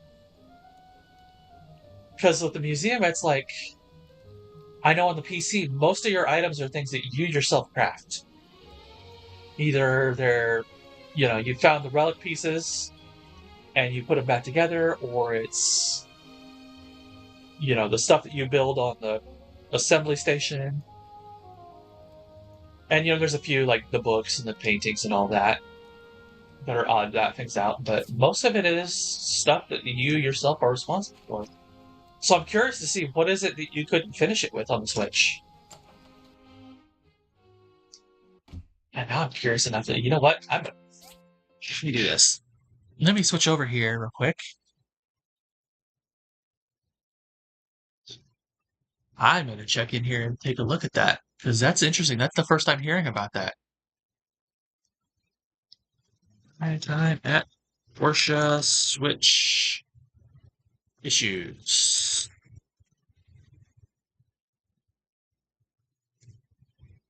Oh, here's one from a couple months ago.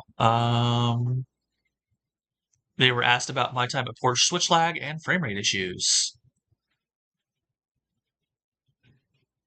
That's interesting.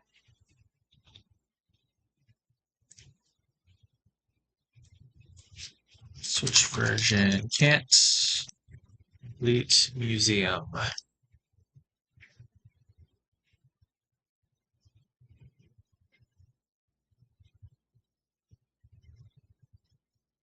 Uh,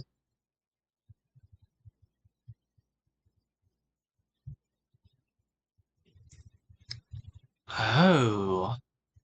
That was an issue earlier on earlier builds on the PC as well, that you couldn't complete it.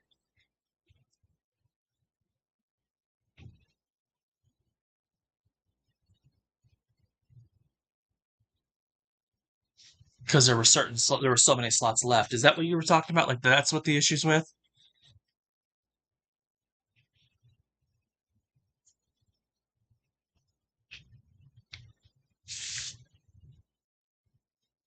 Because yeah, that's the first I'm hearing about that for the Switch. I've heard more about the performance and the visual issues.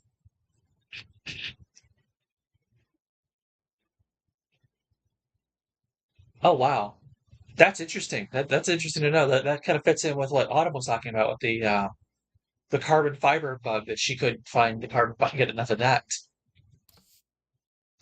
She was having enough issues getting that as well as Sapphire. She was asking early on, and it's just like, how do I get that? How do I get that? How do I get that? And I'm like, well, because my current playthrough that I'm playing through on here, like, is not the one that for the stream, but the one that I like, my personal one, which I honestly hadn't touched in forever, aside from going into it to do my guides. I'm at a point where it's between completing the harbor, like I've completed the harbor and the Rogue Knight has shown up, and that's about as far as I've gotten to it in the story. Like we're still dealing with all of that fallout there. So I'm maybe 2/3 of the way through the story on that. I haven't unlocked the point where you can get into the what's it called, the endless dungeon or whatever it is, the endless runs, where you can get the carbon fiber and so on. So it's like I can't really help you with that on channel. And I guess she plays on Switch, so that's a Switch issue. So I'm always interested to see what bugs and issues there are and the differences. Because I was considering picking it up for the Switch because I do enjoy the portability of the Switch. You know, like I said, I take breaks at right now I'm working temp agency and doing work with a there's an auto auction place in town, and they only have sales one day of the week, but the rest of the days it's like, you know, we got to set up for it and we're taking the cars from point A to point B and so on. Yeah, she, you know, the carbon fiber, she was having issues with it. It's like, well, oh yeah, there was a, yeah, like I said, I hadn't heard about it either until Autumn was going on about it. We found something useful in that disk. It'll be there in 3 days. Yeah, that's the one I get the 3% of. There's the well pump. Yep, and the water well. Okay. So yeah, I mean, that's a thing. Is a lot of times games that are created for PC and they get ported to consoles will have issues with it. The most infamous example, of course, is the Cyberpunk 2077 release, where the PS4 and Xbox One versions were just broken.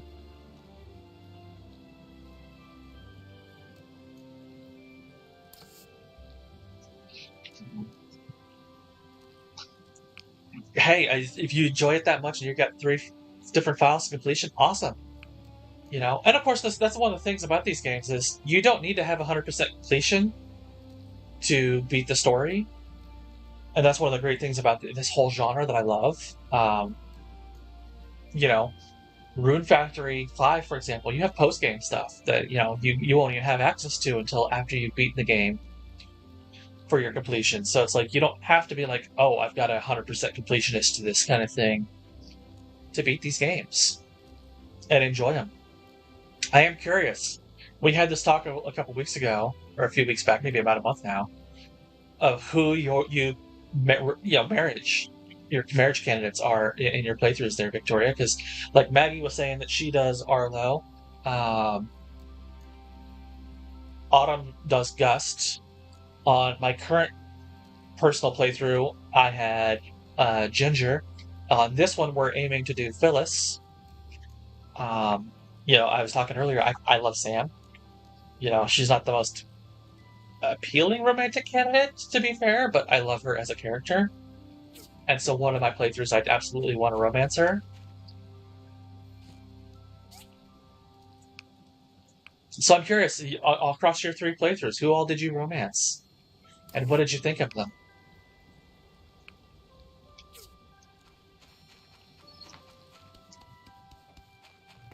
And as for you, Maggie, our other question of the day was, well, what other genres above and beyond like the hybrid here of the life sim, farm sim, whatever you want to call it, and RPG do you love playing? We were just talking about that shortly before you came on, I talked about Valhalla and how it sparked that whole like service genre thing, which is kind of a combination of puzzle and visual novel. And we were both saying we have a whole bunch of say that's 88, 82 for jewelry boxes, 92 for bat masks, 50, 818. We'll do that one. One less point, but more money.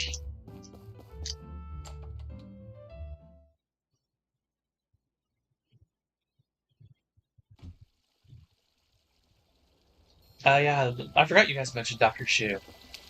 I have never romanced him. I think Autumn was complaining last time that she was romancing Married to Gust and she was still hitting on her. Mint, Arlo, and Gust. So yeah, okay, Mint is your big go-to. I did Ginger like the playthrough that I've got with Ginger. My idea with it was marry her, and because of like the way her marriage system works, and I have to basically become really good, real close to her whole family. Is once she dies, I then marry Gust as well, and that was kind of the idea behind that file. Just to get those achievements out of the way, because I don't have a lot of the marriage achievements. I'll be fair. I think one day I want to do Emily because she has an interesting one I've heard about, but I haven't like gone all in on it. What is my power stay? 2 desk lamps. I think I have those all, don't I? Let's take a look. No, I do not. We'll make 5 of those.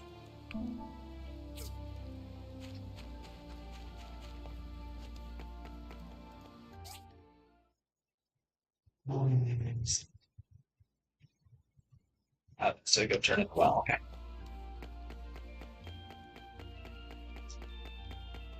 I do love for fat and we've talked about this here on channel a few times already, Victoria.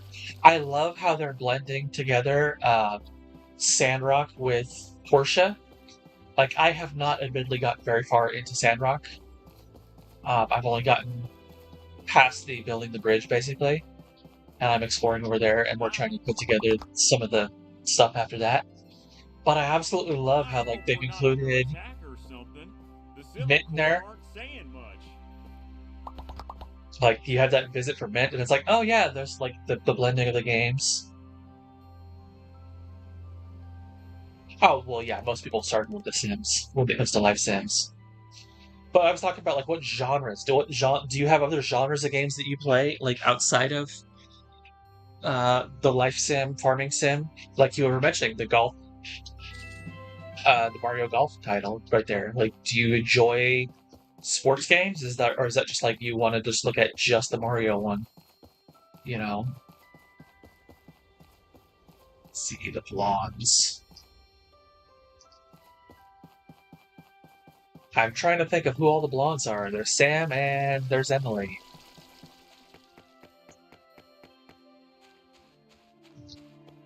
Hiya! I found this ring while I was fishing. Does it belong to you? Wow, that looks pretty! But I'm pretty sure it's not mine. Hi! Weren't you scared? I've read too many books about the Day of Calamity to not be afraid when that thing crashed down. Lego Brawls. And then there's Lego games. Lego games are their own genre onto themselves. you've played one, you can kind of expect like it's like going to a Marvel movie. I heard someone compare it to. It's like you know what you're gonna get when you go into one. Like the details differ between the two, but you know you're gonna have that open world and the exploration, X, Y, and Z. Oh wait, is Phyllis a? Yeah, Phyllis is blonde. Let's go check with Phyllis about this ring. So no, I haven't played Lego Brawls, but yeah, Lego games are fun. They're like I said, you can consider them their own genre.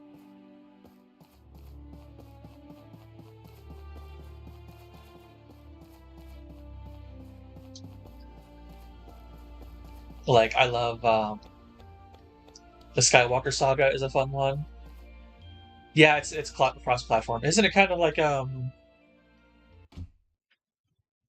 Lego version of Super Smash Brothers? I think if I'm thinking remembering right. I found this ring while fishing. Does it belong to you? Yeah, Super Smash Brothers. Yeah, it's like Lego Smash Brothers. That looks pretty expensive, so it's definitely not mine. Hi. Well, dang. I was worried someone might have been hurt from that crash, but they haven't brought anyone over to the clinic yet.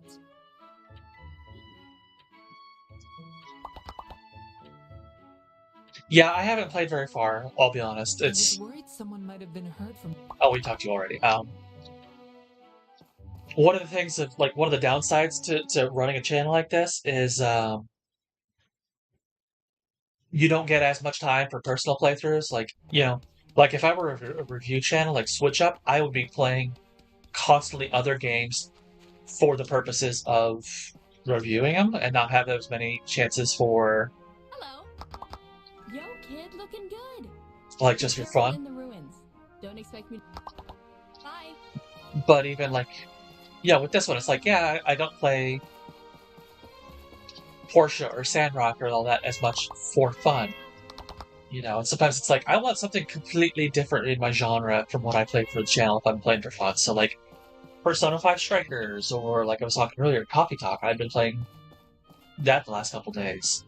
But sometimes even just for fun, it's like, I'm going to check this game out and see if it's something I want to play for the channel.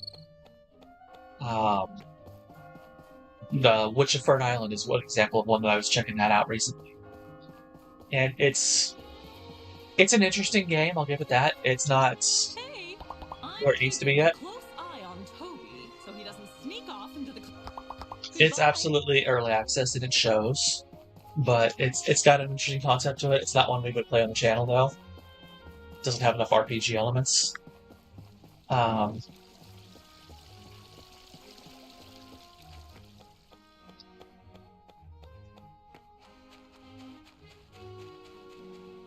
But yeah, so like like I said, with Sandrock, I got to a point that it's like, oh yeah, I'm gonna go play something else for a little while. Yeah, I'm kind of ADD when it comes to games.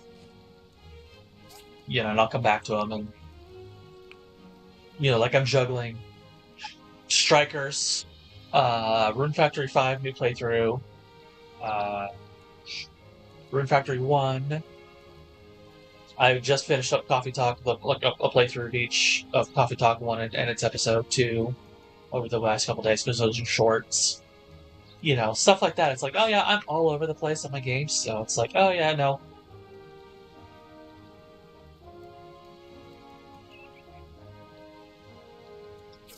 I'm not as far in Portia or Sandrock as I'd like to be, especially Sandrock since it's still in the process of coming out. But I also, like, I played a Sandrock. I'm one of the Kickstarter backers, so you'll see, like, I have Kickstarter backer stuff in both Portia and Sandrock. So I was like, I also kind of like got a little burnt out on it. It was like in the early days, it's like, okay, you can play for about 3 weeks. You know, you get to the point where I remember the point in Sandrock where the Logan has raided the train. Now you got to repair the window, and as soon as you did that, the next day, that's like that you're done. That's as far as we've made the game. And so you had to like be like, okay, I'm not going to fix that window, and I'm just going to continue messing around in the world and see what I can do with it there. You know? So I definitely feel like I keep coming back to it every now and then, but it's like far in between.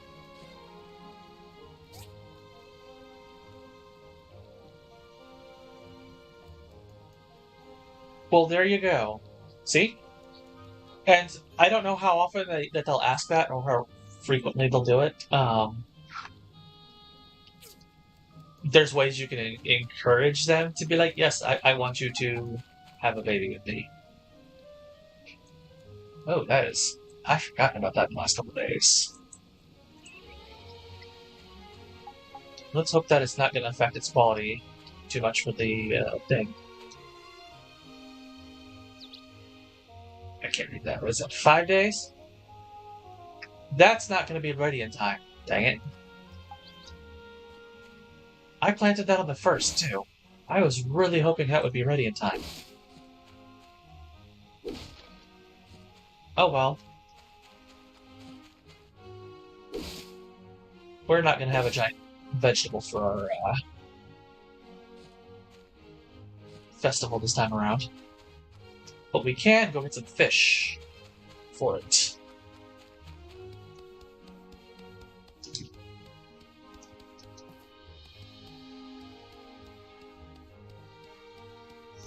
But yeah, I know you and Autumn were both saying you were having issues with, like, you don't want to have babies just yet, and you were worried about it in game. Ginger has never asked me once, I'll say that much. Partly because we still have a single bed. And we don't have a level 4 house in that playthrough.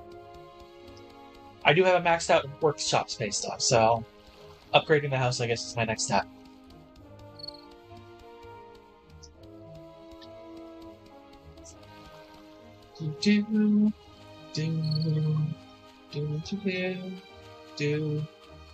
Let's get some of the fish we can get over here.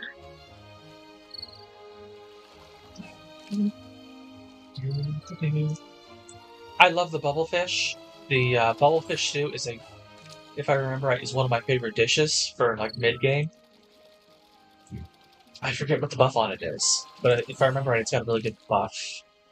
It and the frogfish, I think, had 2 really good dishes. Okay, that bubble fish.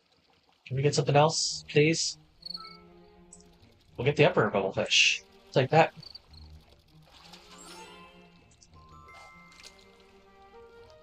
Yeah, like, this is one of the games that has, like, the debuff for it when you're being preggers. I do remember that.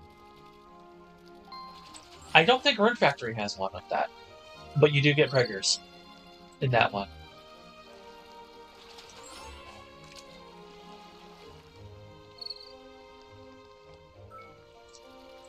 It's Golden Salmon that was the other one here. That's not what I wanted. Oh yeah, the Rogue Knight is, he's fun.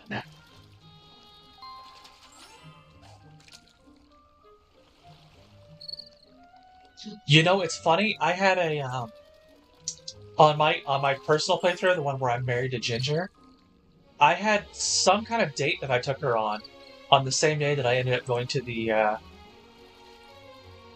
install the AI when we first encountered the Rogue Knight, so she's just kind of wandering around as I'm fighting him.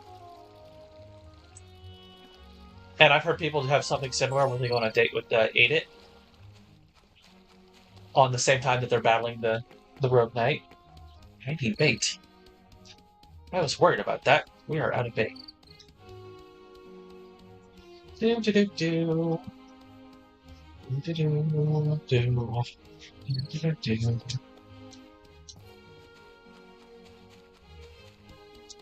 Oh, you know, another achievement I haven't got is the playing this game like 50 times, so on. So, and of course the game doesn't even really tell you about this game unless you have, like, the achievements.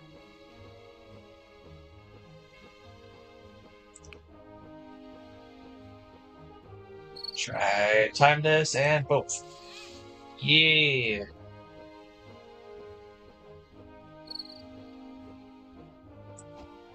Missed you. Do do do do. Honestly, the best thing to pull in on this is actual cows. If you can.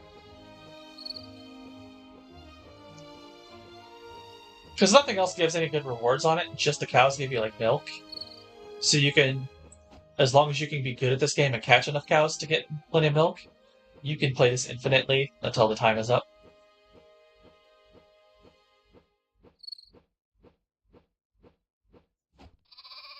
Okay, that one was definitely late.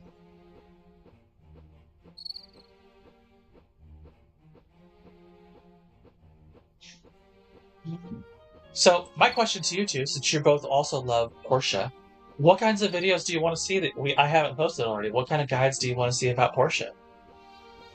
You know, I'm kind of running up on like, okay, we've done the animals, we've done the farming, we've done the basic tips and tricks.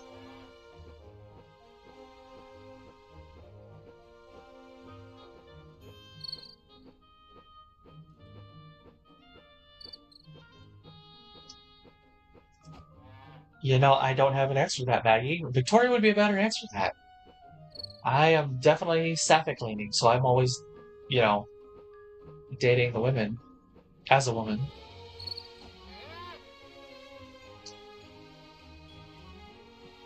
I got a milk. Yay, play again.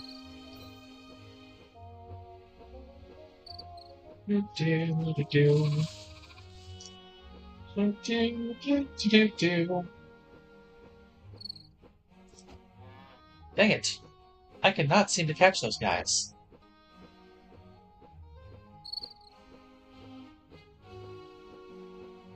At least I can get you.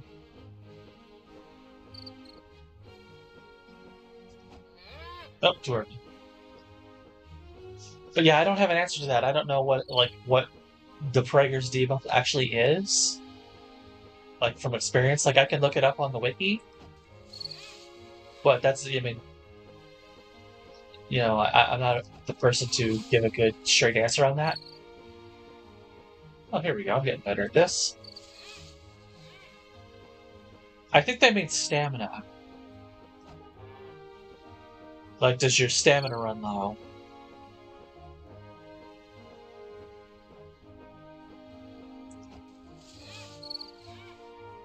Because, yeah, sermons is a interesting choice of words. Oh, there we go.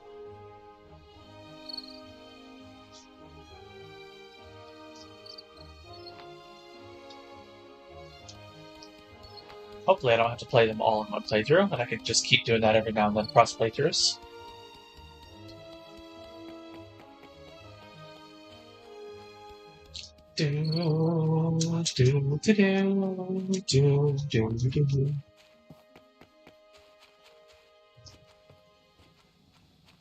Alright, let's see.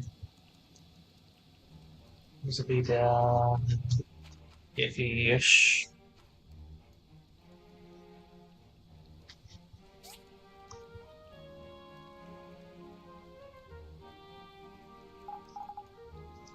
Hidden benefits of being friends with someone that this game doesn't tell you. I don't know that those exist. Like, they kind of do and kind of don't. How do I put this?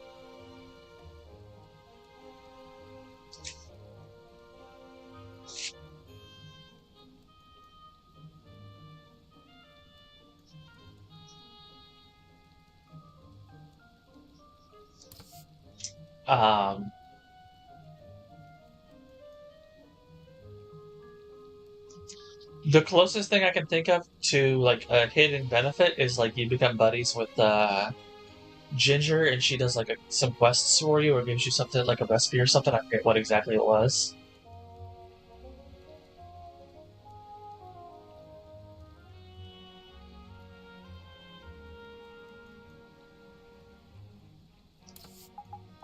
Like, I don't want to get into spoiler territory for the channel either, because like I'll definitely discuss it here, of course, but like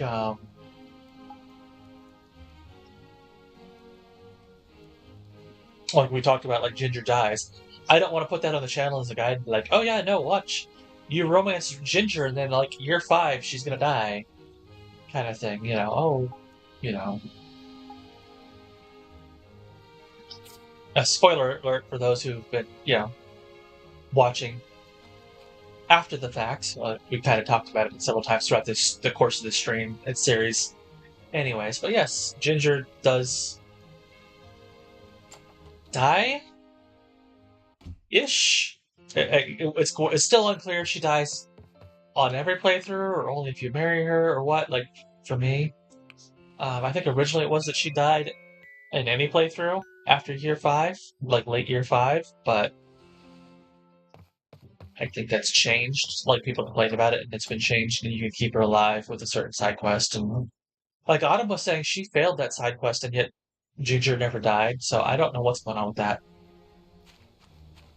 Yeah, there's a side quest that you can save her, but like Autumn was saying, oh hey, I get to fix up the Portia Times stuff.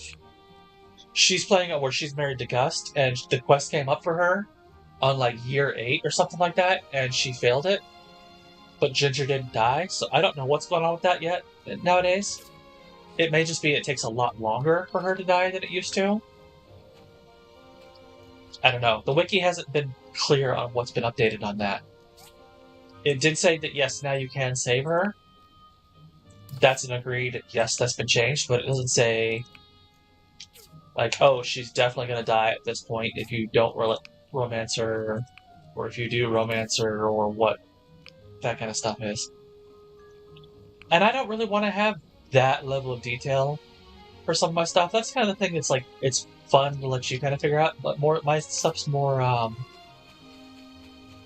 hey, here's some good tips to help you out, kind of start out. Here's stuff about the mechanics the game doesn't tell you. Like, I did the farming guide recently, and it's getting into depth about, well, here's how much each crop takes to use up fertilizer per day, and how long their cycle is, and what the gold per day value is, so on.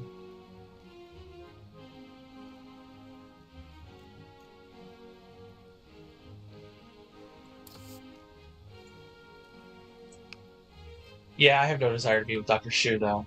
Again.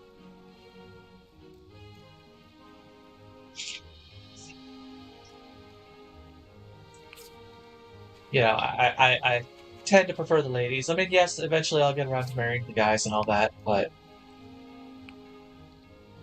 just to complete my achievements thing. But they're kind of low on my list. It's the same thing with my Rune Factory 4 special. I haven't married everyone to unlock the newlywed mode for everyone on that.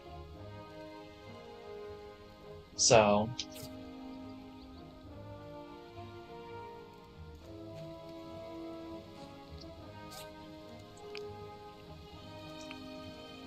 I'll just have to see that when I get to relationship with Dr. Shu.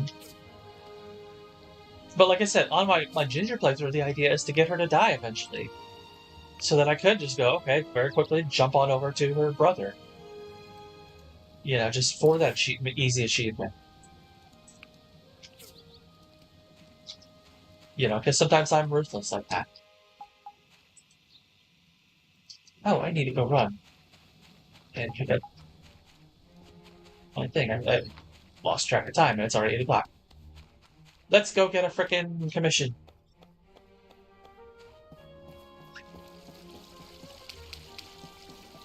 But yeah, I mean, I do love playing Portia and Sandrock and so on, but these aren't games that I'm just like, oh, I did be playing these over and over and over and over and over. Oh, Leather Horn. Ooh, that might be the best one. It's a 1-point difference from this one, but it pays better than both of them. Yeah, Gust is a piece of work. Like literally, let's go over here. This is one of those ones that could have been a secrets relationship thing, but that the game teaches you. Will not check on Ginger anymore when she's on a date with you. Like, if you don't have him up at like 4 hearts relationship as a buddy, as a friend, he's gonna come along and be like chaperoning you on your dates with his sister. It's just like, dude, back off. to the point that, yeah, like on my other playthrough, and I can switch that over when we get our next thing, like these three slots right here are going to be, you know, Ginger, Gale, Gust. Right here. Boom. Because they're all at, Ginger's obviously at 12 hearts, and the other two are at 10. The relationships is a thing that I did want to do on Rune Factor, so maybe I'll look into that for Portia and take a look at what's on out there. Maybe I'll look into that. It won't definitely be this coming week.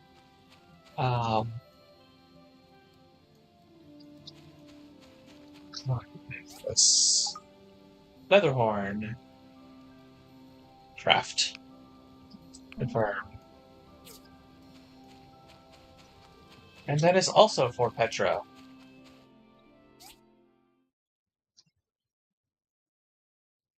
Yeah. We've got like 3 days of missions in a row, all going to Petra. I like it. Yeah, Petra was the character that, like, in my first playthrough, I was like, I'm gonna marry her. I love her. I'm big on the scientist. But then I was like, there's other characters I kind of like more, and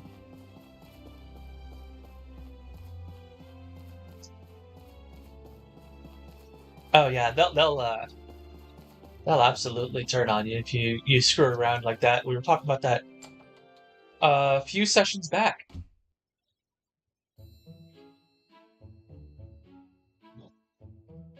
Hi. There's like if you get caught cheating, and you like, there's a certain item you can give them as like an apology item. If you don't give it, it resets them all down to like 3 hearts or something like that, and breaks the relationships and stuff like that. So there's a lot of interesting dynamics about relationships in this game. It must have been an old space station or something. Yeah, you said that yesterday. Turn this in. Do. I mean, with us getting 90-some points a day, we're getting caught up there on Higgins. We're not surpassing him yet, I don't think, but we're getting caught up. What is it today? Market price bonus, yay! Not gonna change anything else. But we'll sell those. Hey, what is it? I found this ring while I was fishing. Is it yours? Why would you think it's mine? Oh, it says something on the ring.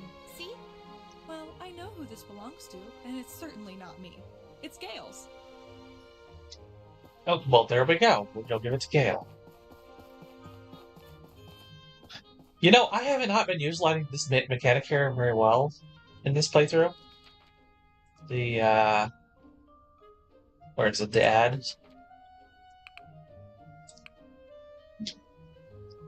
That's actually more useful once you get like the museum and all that going, though, so. Hello, May. Hey there, builder welder! Have you visited our Portia Times office before? It doesn't look like much, right? I must smack you. That's because we're underfunded. HQ is completely ignoring us, as they don't even think it's worth having a newspaper in Portia. Because nothing ever happens there. But I'm gonna change that. I have not done the post-game Higgins quest. That allows you to, like, start befriending him. I didn't even know that was a thing until I went, like, looking through his relationships and going, wait, he has relationship perks now? The hell? I have a plan to make Portia Times one of the best in the free cities. And you're going to help me do it. Uh-huh. Me? Yeah, the other builders around here all found different excuses to avoid helping me. Because they know we can't offer money. Higgins even straight up said, get a budget first. That jerk! So, you're my only hope. Alright, what do you want me to do? I knew you're the reliable type. Here's the thing.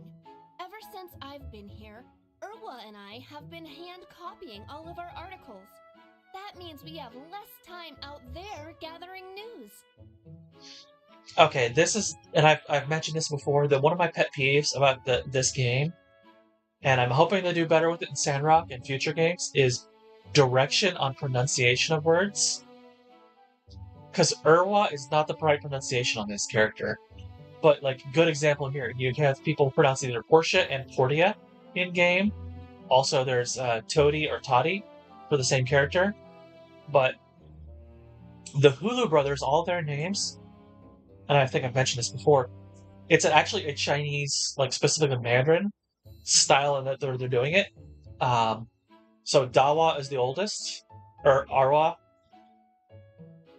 is second, Sanwa is the third, Siwa, who we meet in the desert, is the fourth, Uwa is the fifth, Liuwa is the sixth, and so on. Like, that's their, like, it's literally, oldest, second, third, fourth, fifth, sixth, is literally basically what their names are. Or, like, oldest son kind of thing. Like, when I was in the military as a Mandarin interpreter, and when I was at the language academy, we had 3 different teachers who all had the surname Wang. And so the head teacher, we called her Da Wang. And then, we had Xiao Wang and Wang Li. To kind of distinguish between the 3 of them. And that's what they're doing with the Hulu brothers. Their names is the, Da for eldest, biggest, highest, whatever. If you can make me something that can copy our articles faster, that'd be a great place to start. I'll ask the research center and see if they have something in mind. Oh, yeah, now I get to go right back to the research center. I just left there. Damn it, May. She is not my favorite romanceable character. Like, you can romance so many characters in this game, but not all of them are worth it. Where, like, some of them give you actually really great perks and all that to them, and others are just like, why am I having anything to do with you? Like, the Hulu brothers are a good example. May needs a helping hand copying her articles. Sounds like she needs a printing press. That shouldn't be too hard. Bring me 5 data disks, and I'll get started. I love how she always is like, give me the data disks, and I'll get started. It's like, hey, I don't have the recipe, but I'm going to find the recipe on those specific data disks. Or it's like, no. You got to pay first.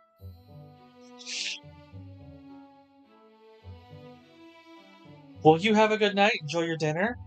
I got about another hour and a half till we finish up the stream here. That should be enough. And then I gotta figure out my own dinner. Away. I'll send word when I'm done. But then I gotta get to bed early, because I gotta get up.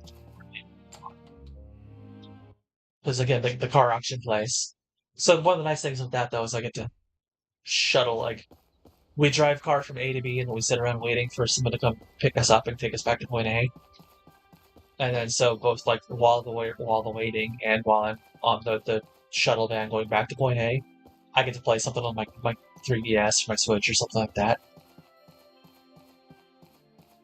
So you have a good rest of your evening. Enjoy your dinner. And hopefully we'll catch you next time.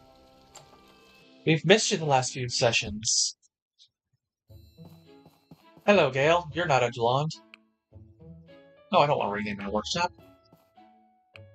No, I don't want to rename my frickin' workshop. How do you do? What can I do for you today? I found this ring while I was fishing. Oh my, I was looking all over for it. I thought I'd lost it. Is it yours then? Yes. Well, to be precise, it belonged to my wife. This was a gift to her when we got married.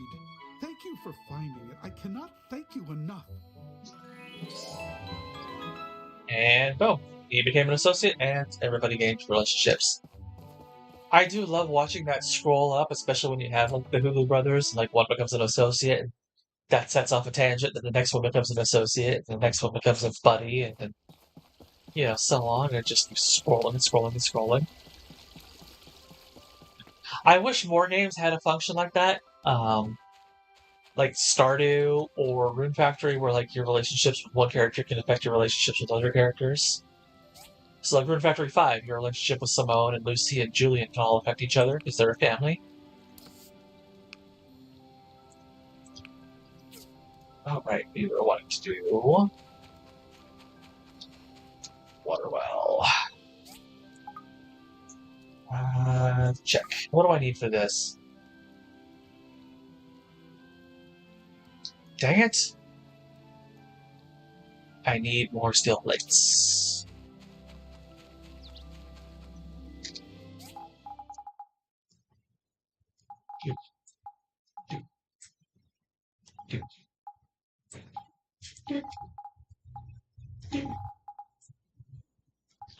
Alright, so Victoria, hopefully you're still here. What is your most and least liked aspects about Portia? Let's get that question out there.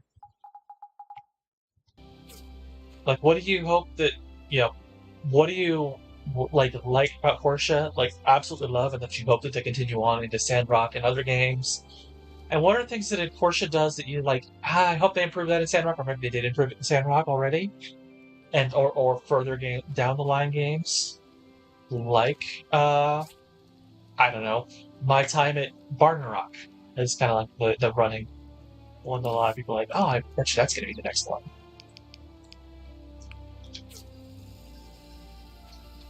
Let's see. Bronze pipe and 2 berries.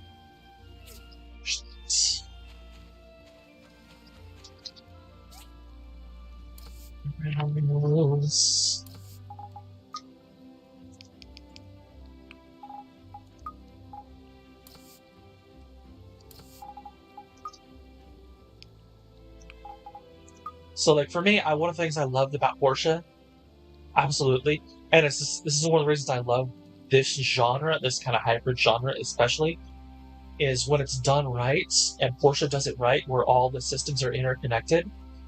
Your relationships affect your like how much money you make, or your reputation systems and all that. The products you make, from your farming to like everything that you get gathering, goes into making your everything in here. The combat is for gathering everything and so on. And I love games that do that, just all the systems come together so beautifully like that. I can make my comprehensive grinder finally. Eventually. Well, alright.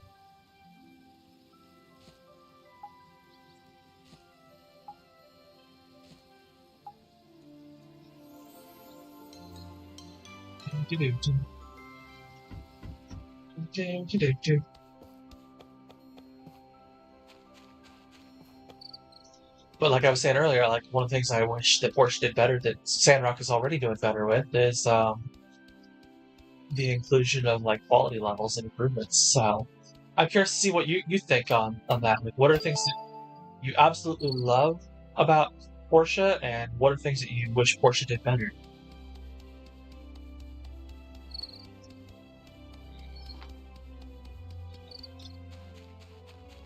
Hey, Emily, you made your well. This is wonderful. Thank you so much. Rennie will be so happy. Although, do you think I could add to the request? Like what? Well, you see, if we could add some sprinklers to the fields, that would help a lot. Yeah, sounds easy. I'm so glad. I thought you might get mad there for a second. Need a water storage and 4 sprinklers.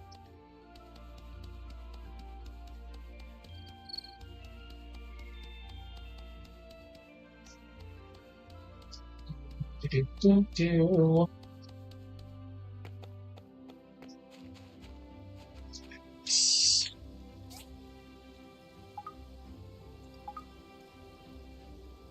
Sprinklers were made here. Yep, there they are. 5 things.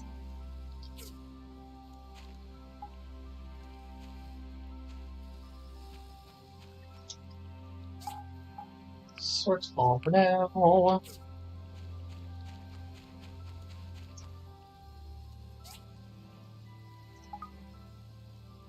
Your storage. Water tank. Storage. There we go. I need more copper pipes. Of course I need more copper pipes.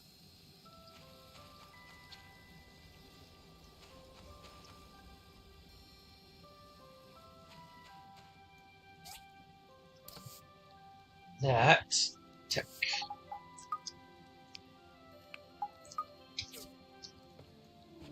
Put the sprinklers out there. I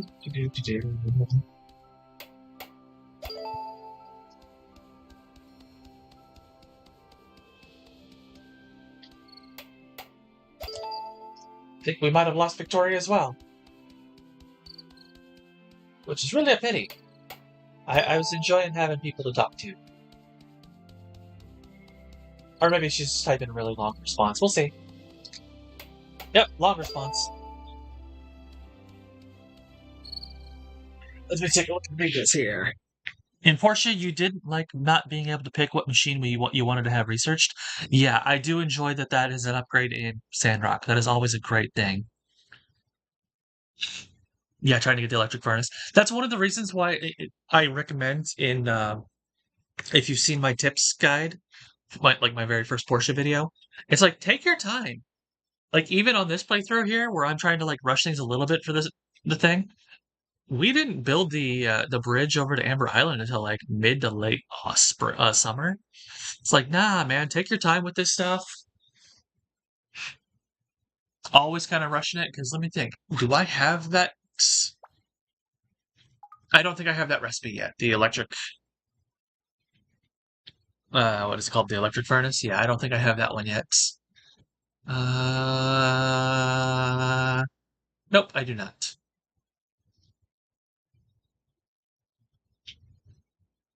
So absolutely, I definitely agree with you there. That is one thing that I do love that Sandrock does better. Where you just like, oh, okay, yeah, I want to do this, I want to do that.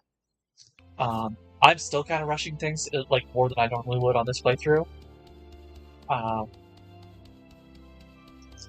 We can jump over to my other playthrough, and you can see like I've only just finished the harbor and done all that. I'm like in the start of my second summer. You know, I was like, yeah, no. Some people were like, oh yeah, I get done with the whole game in my first year, and I'm like, why? Enjoy taking the time with this game. These are games that you're supposed to take your time with. But absolutely, the being able to choose things is huge. I also love the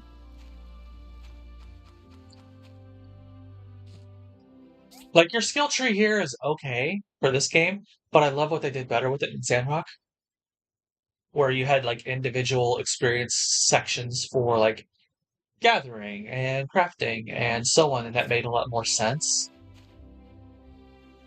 Speaking of gathering, let's get as many caterpillars as we can.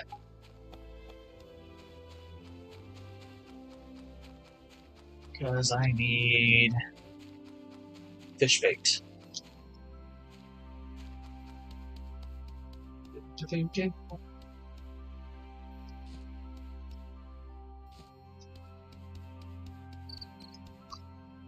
So, if that's the thing you didn't love about this, what's one of the things you absolutely love? Like one of the things that you love about Portia that like a lot of other games don't do as well, or that you wish you would see in other games more of? Because, like I said, for me, it's the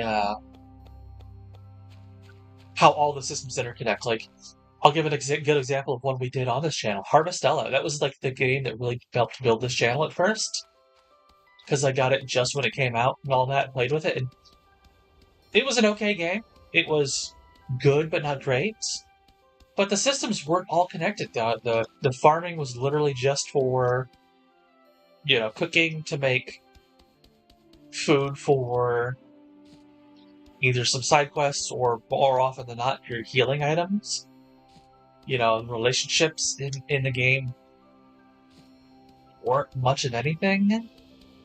You know, they didn't have like the interconnectedness of like relationships giving perks and all that like this, something like this does, or Rune Factory does.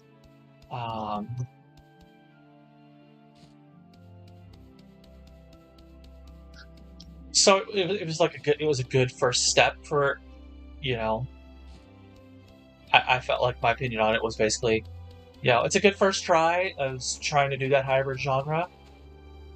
It should have been better considering the company behind it, but I also know that they did put AAA money into it, or teams. So it was good, not great, not one I would go back to. Yeah. I don't know how people do it. It's just like, the finish the story in a year. Yeah, no, absolutely, I agree with you. It's impossible for me.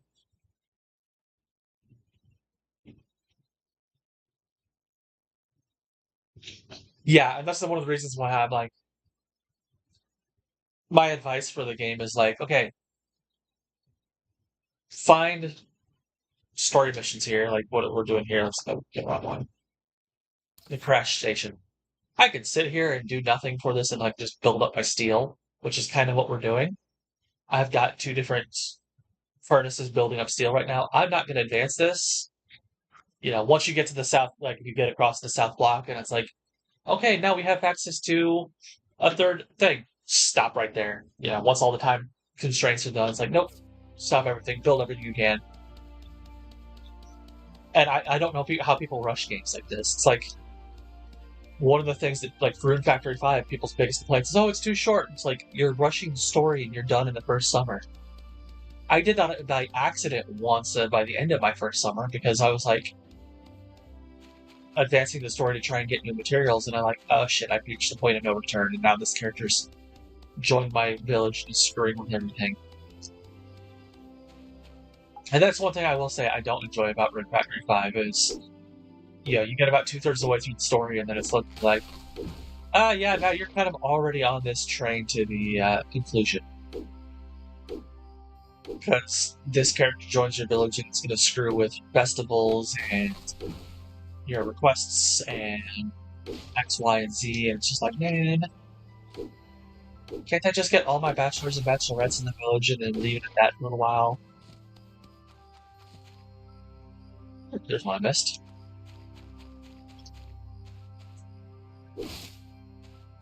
Whereas this game, for the most part, you can take your time much more. There's nothing like shattering, like, oh, nope, the whole village is asleep. Or they've lost their identity, and those who, nobody knows who the hell they are.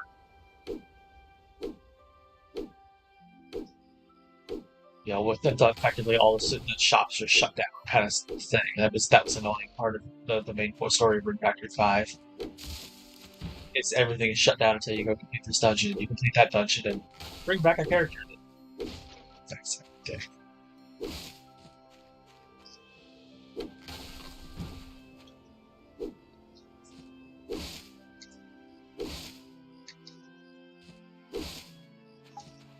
Alright, let's... So tall. Go to bed. It's 11 o'clock.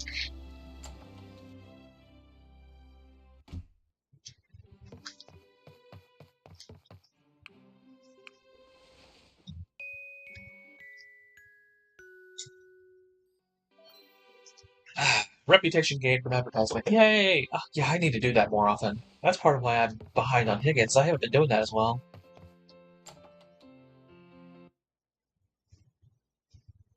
Normally by this point in the game, I'm ahead of Higgins. Okay, let's see. We'll move you up here. Now, ooh, I need to go database hunting. Yeah, your favorite part? Yeah, like I said, it can absolutely be like, take your time kind of thing. Like I said, for me, it's the interconnectedness of everything. You have the relationship, all the perks from like relationships. So okay, extra stamina points, extra attack, extra defense from like giving you reasons to go spend time with the villagers. Take your time. Research center. Here's the pretty quest diagram. Oh, that's what May's looking for. Yeah, so do I. I hope I can go hit up the ruins and get some more frickin' data discs, because, I am short.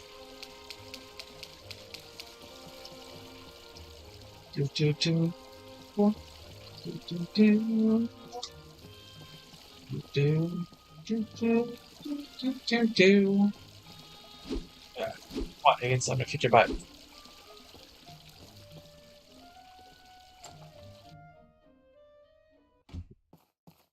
Alright, what do we got over here today?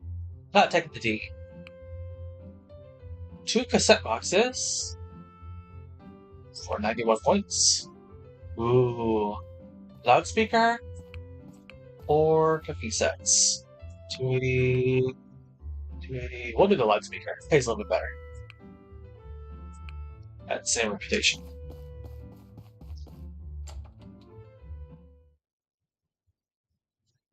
And I think it's a Friday in game, so that's gonna be one we can do. Yep.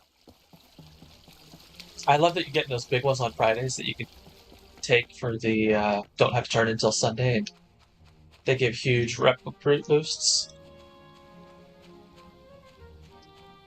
Yeah, we cancel this.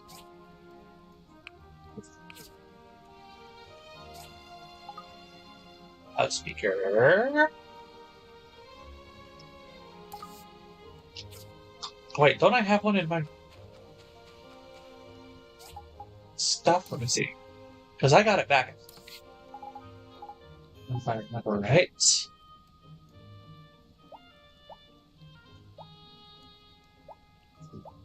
Oh, I bet you I made a museum one. Yeah, museum display. Nope, that's Boombox.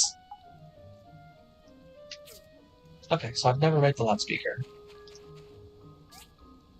We need copper plates, simple circuits, copper coils, and hardware parts. Do I have enough simple circuits? Or do I need to go... Yeah, I need to go run. And... do the low levels, I guess, of the ruins, because I need simple circuits.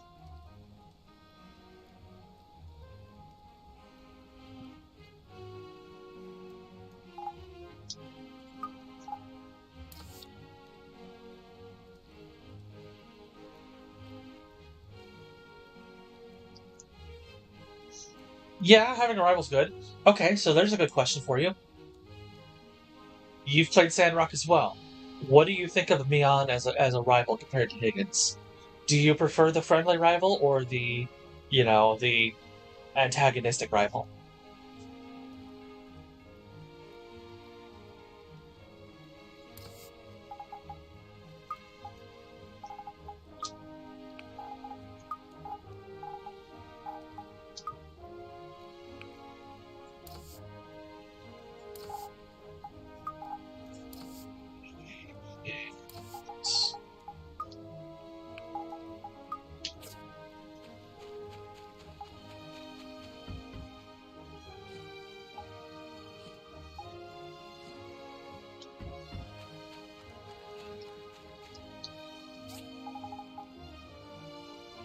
Because I mean, I can kind of go either way. I do enjoy. I love Mion as a character. I don't know that she inspires me as a rival. Like I really want to overtake her, like Higgins does. You know, it's kind of thing like Pokemon franchise deals with, and trying to find like what's the best way to do. Oh, I can't go in there right now, can I?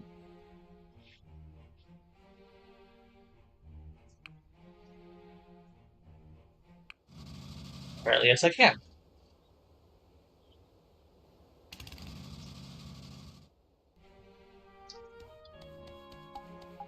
That's good. But like, yeah, do the first one because that gives me 2. That's reward. Like Pokemon has been running into that, especially over the last few years of like, you know, after how great some of the like early jerk rivals were, people complain about like the super friendly rivals that we've had the last several generations. It's like, well, how does that compare? Do you think that the friendly rival can push you on as strongly as the I'm going to kick your butt, I want to rub your face in it of the jerk rivals?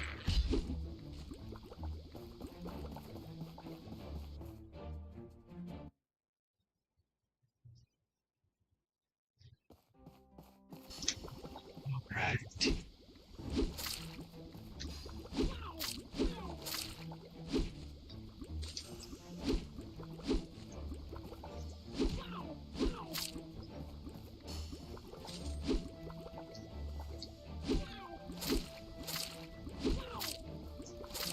These are probably my most annoying enemy in the entire game, I think.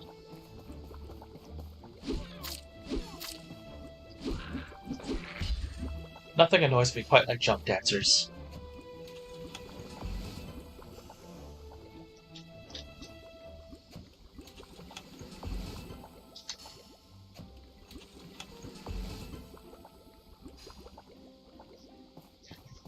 I don't know that I would say you have to work super hard to beat Yan. I surpassed him by like my first summer. You know, like Mion, yeah, you're absolutely right. You don't have to do much to overtake her. But like, do you think that, I guess you're saying that you think of Yan more as the rival of that game? As oh, you want to rub his face in it kind of thing?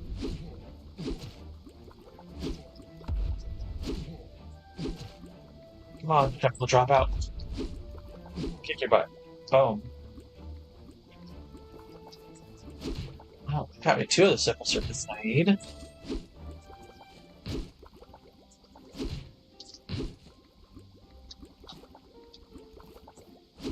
I was hoping for more.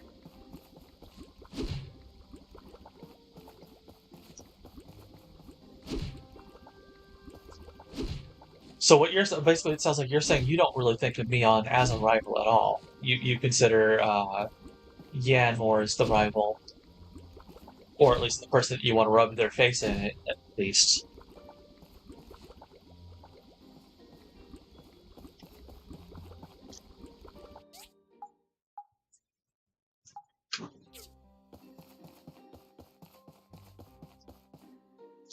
So what do you think could be done differently? Is Mion still a good character?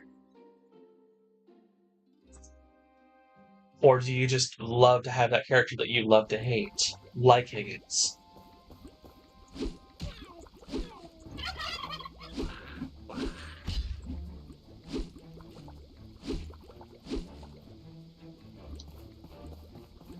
And I am not getting good rolls on these floors.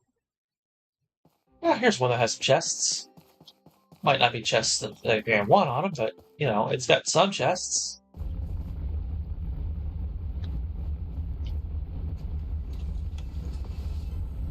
Yeah, that's copper wire, that's not simple circuits.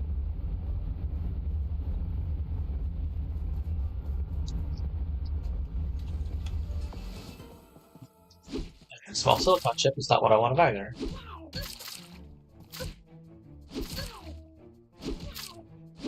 Stupid stun locking frickin' jump dancers.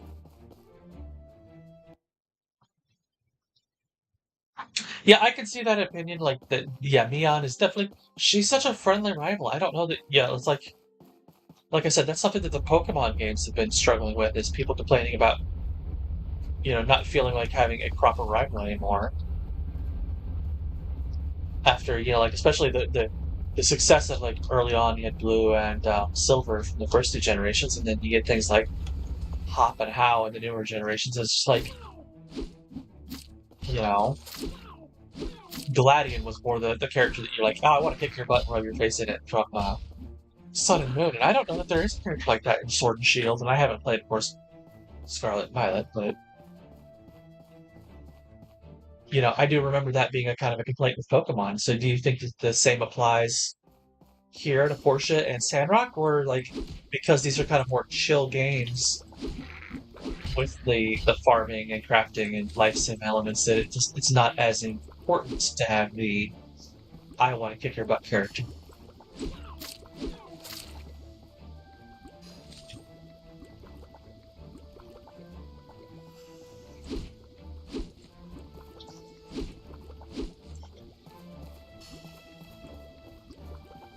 And kick your butt.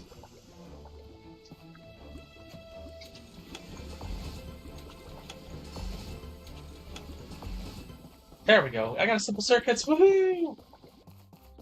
Can I get some more before I finish this day out? Ooh, this is the floor I was looking for. I was kind of hoping for. Because this has got like 2 or 3 chests on it. Yeah, when I did my guide on the ruins, I got this floor like 3 times in a row.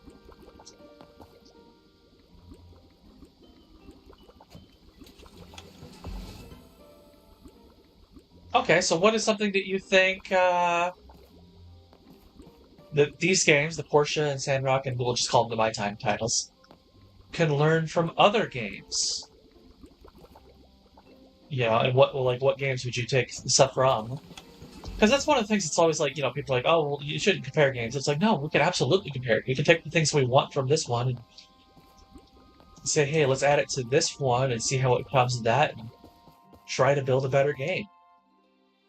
So what is something you would take from, I don't know,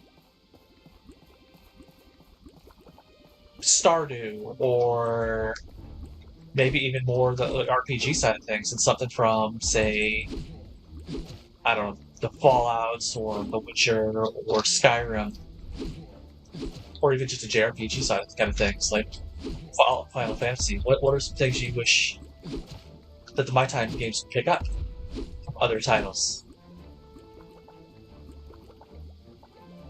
Man, I'm getting some tempering liquid, some signal circuits. Just need 2 more circuits. We can do another run today on this section.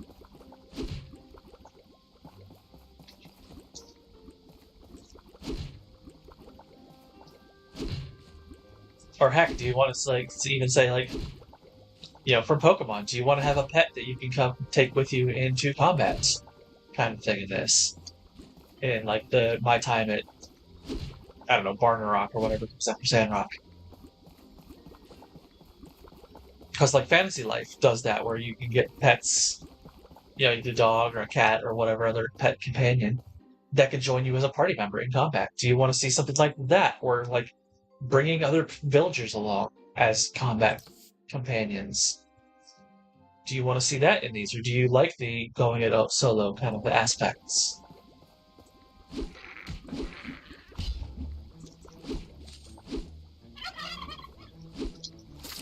Oh, oh! Stupid jump dancer. Stupid fish.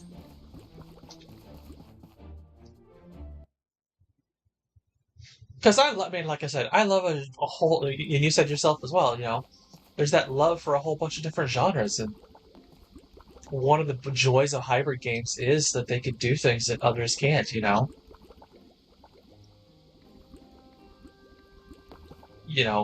FPS titles aren't really known for their characterization or their advancement beyond what's the next best weapon I can get.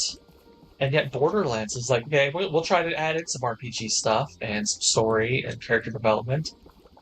And, Borderlands 1 was okay. Borderlands 2 was absolutely phenomenal. Pre-sequel was pretty good. 3 was hit and miss. So I love to see what you can do when you hybridize games.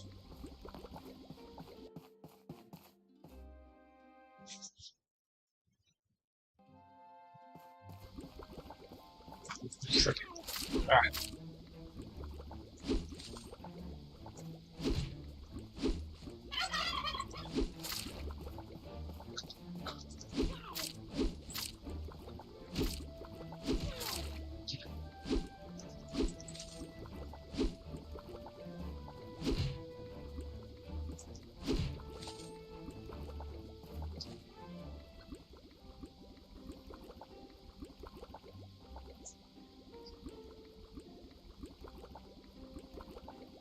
Oh yeah, absolutely.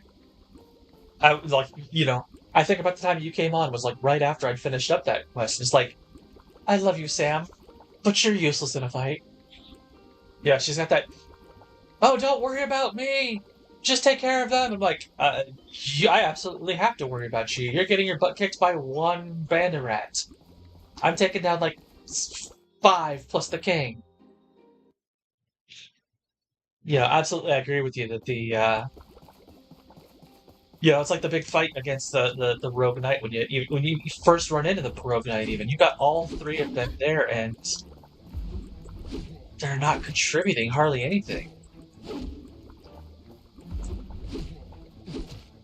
And it's all you, even if you got and of course even if you've got the best weapon that you can have at that point in the game, it's just still like He's just tanky.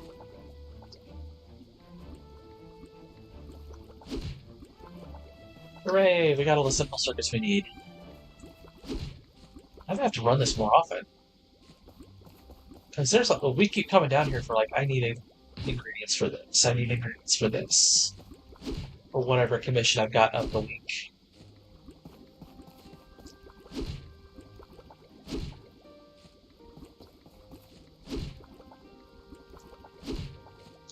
Do.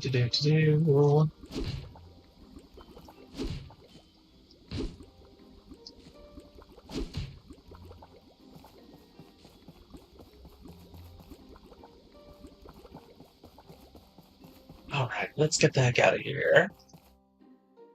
Exit the ruins.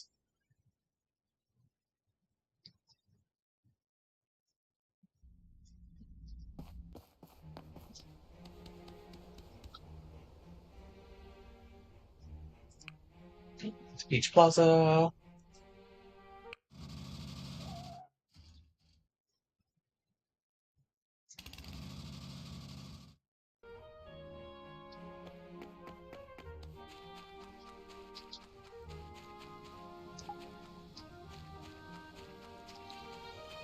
Well, speaking of taming pets, you know what? One thing I love that Sandrock does much better than Portia is just the sheer amount of animals present, even.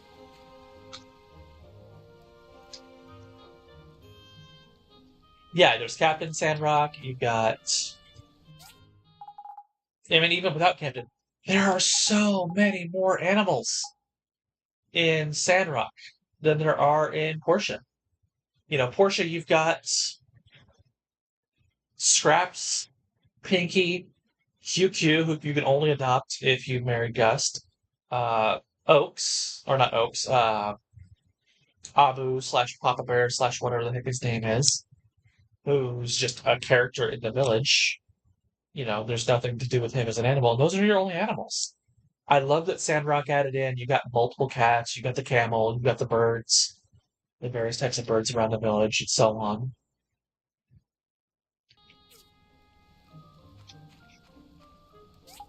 Sort all. There's what I was looking for.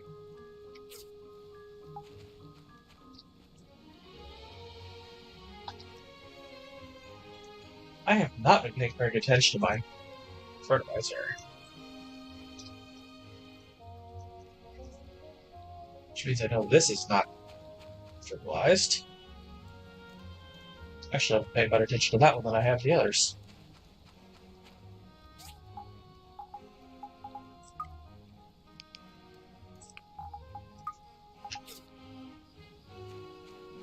Level 3 of these, and that'll have to be it for the entire year almost.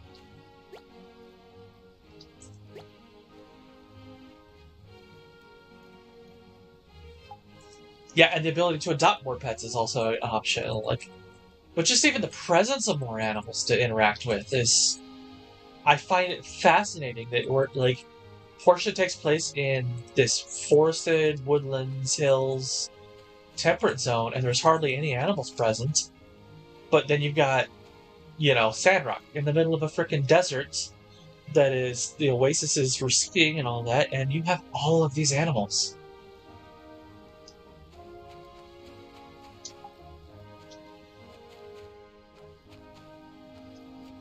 Nope, let's return to this line mission.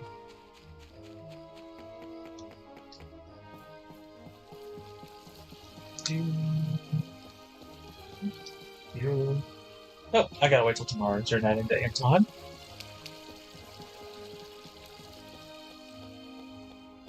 I also love in Sandrock that you can wake a character up. Like, there's the I can't remember his name, the carpenter character. But like every time I get a commission for him, I end up going and waking him up. Like he's still in bed when I go deliver it. And this one, you just gotta sit there and wait. Like I've had so many times, it's like I have a commission to go turn into Nora. I have to sit here and wait for half an hour before she gets up out of bed.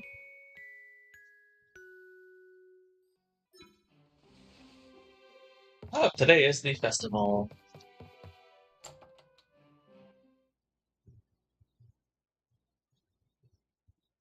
All right. Ooh, fuel depleted. Oops.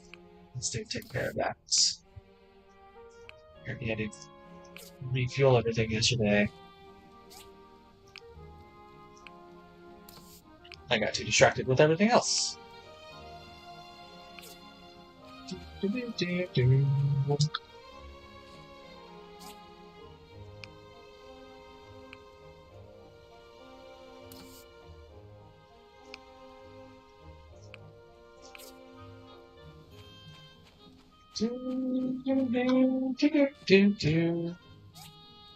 need copper pipes.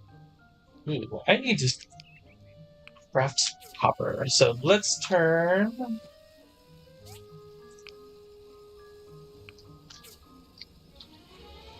this into copper.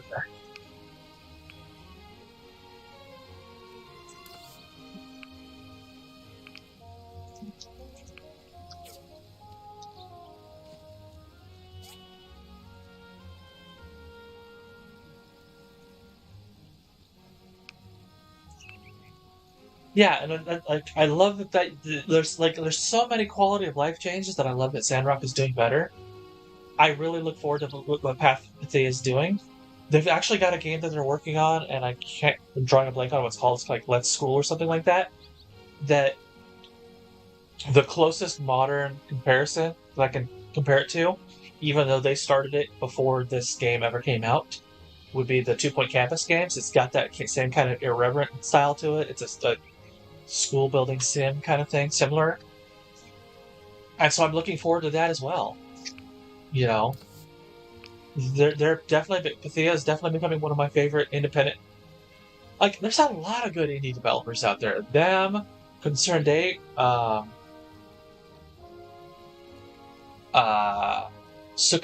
are the ones who do Valhalla, and they're also working on Nirvana as the sequel to that. And they've got a bunch of little smaller ones that they've done as well that I enjoy. Um, there's a lot. We are in a great renaissance for indie developers. And I wish that AAAs would pick up on what makes indies so good, and get that same kind of spirit and life to the games that we all want to see, because they're missing out. And I think that's part of why Harvestella did not do as good as it could have. Is it just doesn't have the spirit and the soul to it that a lot of these other games do.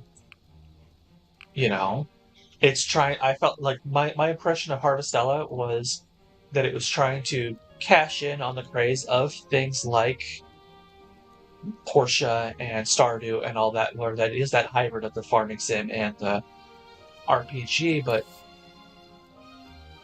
I don't think that they gave it the attention it was due. The characters didn't get the love and attention that one of these genres deserves. Comprehensive cutter, yay! I don't have the things to do anything else.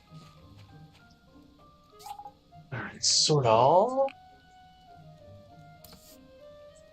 Ooh, I need to. What's the middle? Oh, pop those over there for that. Fish. We're gonna get a bunch of these.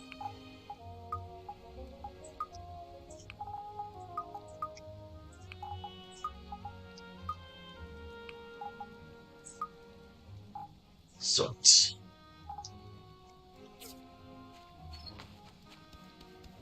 To add to the pile here.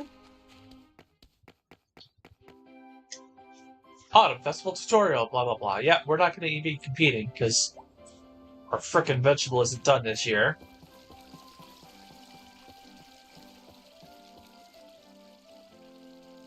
Submit produce.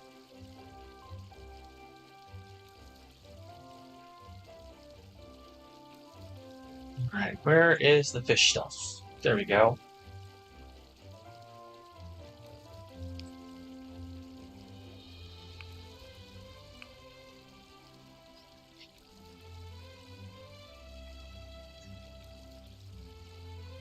Let's see.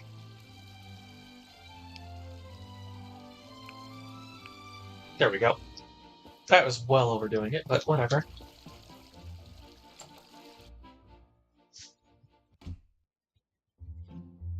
Put one away for safekeeping. It's busted. That's busted.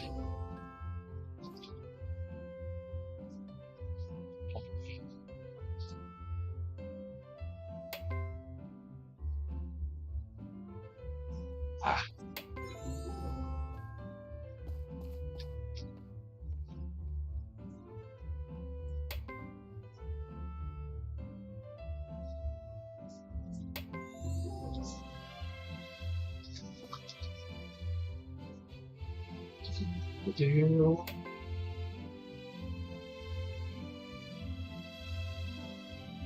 Yeah, we'll save it for next year. I don't think I can win next year though, because we've already started the Pumpkin Princess side quest, and the year that she gets that, you can only get second place. We're getting close to you, Higgins.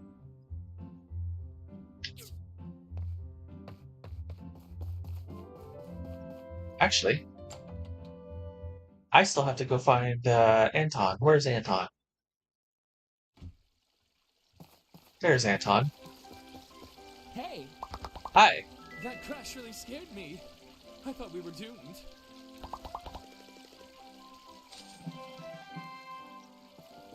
Points. 284. Now how close are we to Higgins? So we still haven't surpassed him, but let's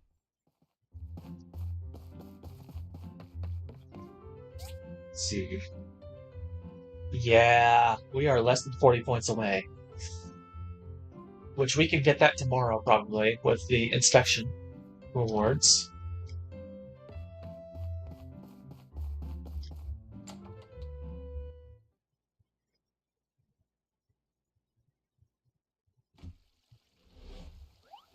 Autumn Festival competition. Yay.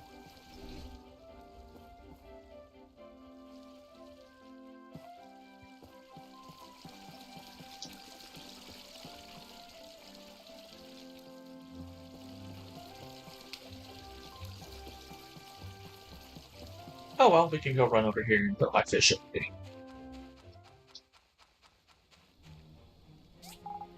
Switch all.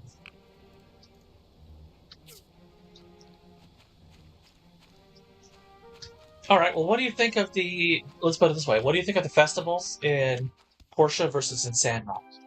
Like, Autumn, who, oddly enough, still isn't here today. I guess she's not going to be here today. She said that she likes the Spirits Eve festival in this one, where you're chasing each other around with the little spray guns to try and find the ghosts. Better than the hide and seek version of it that you have in Sandrock. So I'm curious, like, what festivals do you love or hate from each game? What do you think? How they compare? Do you think Sandrock is an improvement all around? Do you think there's stuff that Portia does better? Because definitely events and festivals are one of the things that a lot of people draw a lot of people to these games. I remember on one of my Harvestella guides, someone asked, "Well, is this game right for me? Like, I don't see anything about events and festivals. Like, is this gonna be like Rune Factory and all that?" I'm like, "No, man, this is nothing like Rune Factory aside from being in there." So it's like I did a whole video on just here's some better choices if you think Harvestella is not for you. Phyllis, you look glamorous today. I was worried someone might have been hurt from that crash, but they haven't brought anyone over. Goodbye.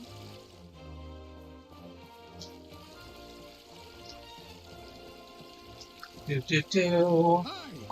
I don't have too much to say about the crashed space station for now. I'll make an announcement at a fireside meeting. See you. I don't care about you. Hello, Nora. I hope whatever crashed in the ruins isn't something dangerous. Bye. It is dangerous. It's an AI that's gonna cook for me later. Hey. Aren't you scared? I've read too many books about the Day of Calamity to not be afraid when that thing crashed down. Yeah, no, not gonna happen. Hello, Presley. Whatever it was that crashed, I'm just glad it didn't crash into town. See you. Depends on what you define town as. Hi. I haven't heard anything about what that thing was. Do you know? I do, but only because I've played it multiple times. Hey, what in the doodles was that thing? I had to spend all day calming down my animals. Goodbye.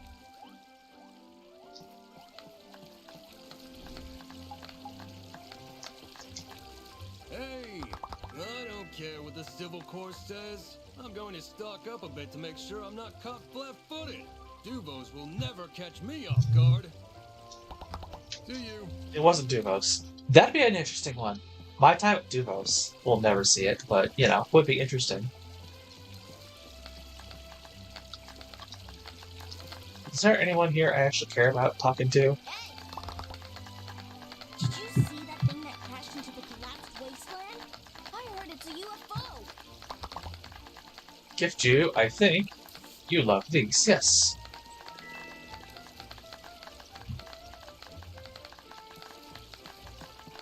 Because it's a festival day, you get double boosts.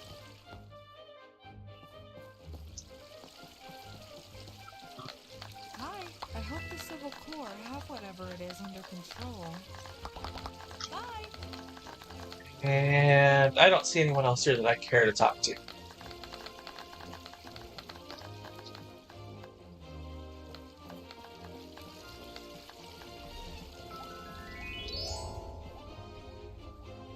Alright. Special salmon fried rice. You need rice, salmon, and I want to say it's ginger.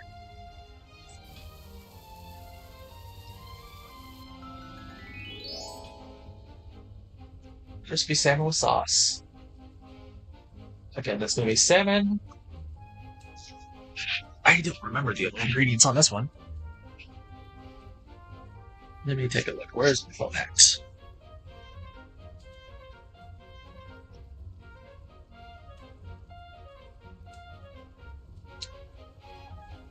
I think the honey is what makes the sauce. Let's see.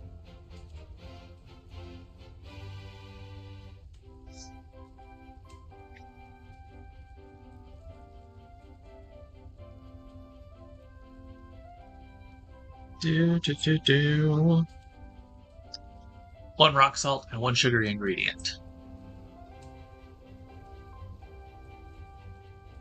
Cook. Oh, sorry. Didn't mean to hit my mic there. Just scratch my head. Bladefish mushroom soup. Bladefish, mushroom, soup.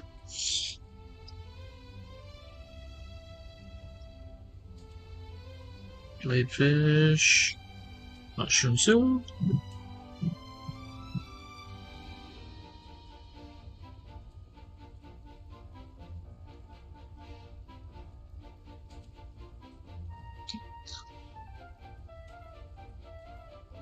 I'm trying to remember what the Autumn Festival was in Sandrock. Like, I'm in winter right now on my playthrough. And I don't remember what the Autumn Festival was off the top of my head. Rice, bamboo papaya. Cook.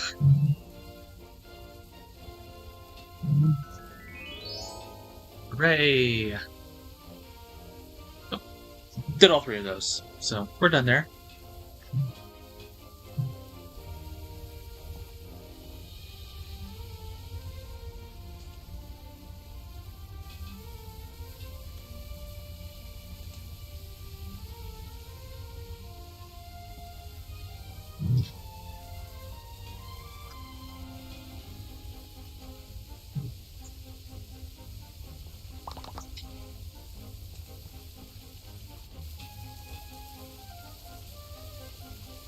Bubblefish stew. That's one of the ones that I love. Let's see what it was. Off the top of my head, what is Bubblefish stew again? Yeah, crit chance. That's why I love this. This is one of the great ones. I was talking earlier. This is one of the best fish, is because that's such a good buff. I think that's a pale fish, isn't it? Yep, that's a failed dish.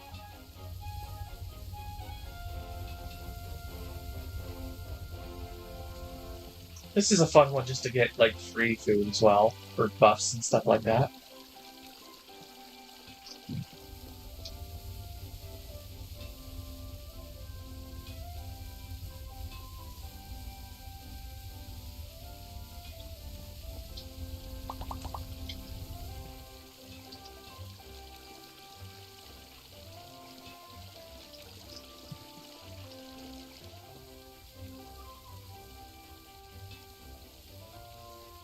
I don't remember the cooking competition.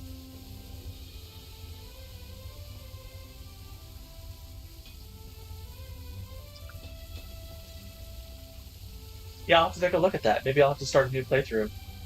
I kind of screwed up on my current playthrough anyways on there, because I got the fish display thing in there in my workshop space, and I was like, oh, this will let me do fishing in there now.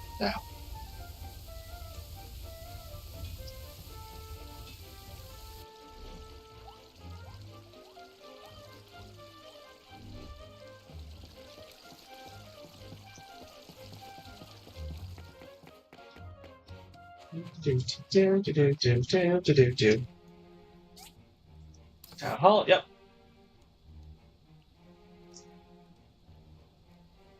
Awesome. Just participating. I love getting in Ocean's Fortune, which is attack first. Yay. Alright. We don't have anything here. So let's see. Cooked food. Roasted pork with honey. Creamy salmon stew. That's a really good health start restoration one. Shrimp and cheese and rice. Plate fish. Max stamina. That's a really good one. I still prefer these. This is just so much easier to get than this.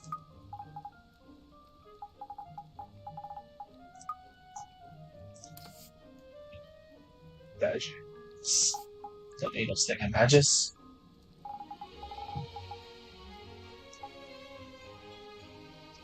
So yeah, maybe I'll have to start a new playthrough of Sandrock. Because, like I was saying, I screwed up with getting items in there, like buying stuff up. I was thinking that the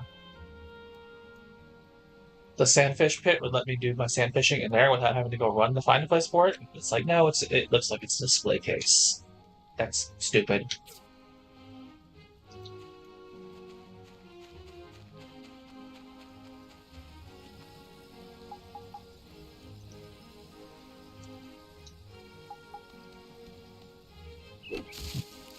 Deforest the area around my house.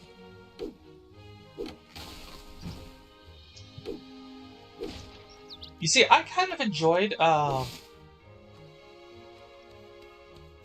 haven't gotten to Day of Memories. I'll be honest. So I haven't gotten to Spring yet on my playthrough. I do love that there's seasonal specific stuff in Sandrock. Like, the only thing that Portia has for that is like certain crops can only be grown in certain seasons. Like, you know, the sisal seeds can only be grown in autumn, for example. But like your collectibles, like, I was like, well, what? You checking my compendium for the mushroom strain stuff, one of the desert mushrooms, and I'm like, why have I not gotten any of these? And then I realized that they like don't show up in summer at all. I'm like, oh, they've added in seasonal stuff, and I love that kind of like that little bit of custom stuff. I think that Sandrock is gonna really shape up to be a much better game than Portia, and I hope that they learn from it and do better with the next game as well, and just continue to get better and better. Because, like I said, I'm really impressed with Pythia, or Pythia, or how they say their name.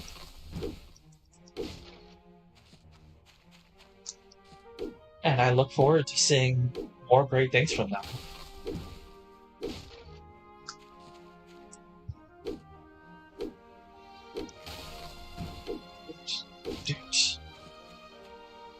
Smack. Smack. I like deforesting things out here, what can I say? That is one downside when you get the max size for this, and it's just like, oh yeah, no, I have to go further now to get trees and wood.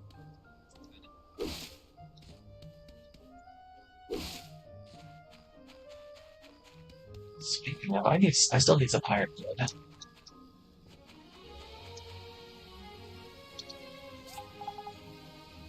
Small.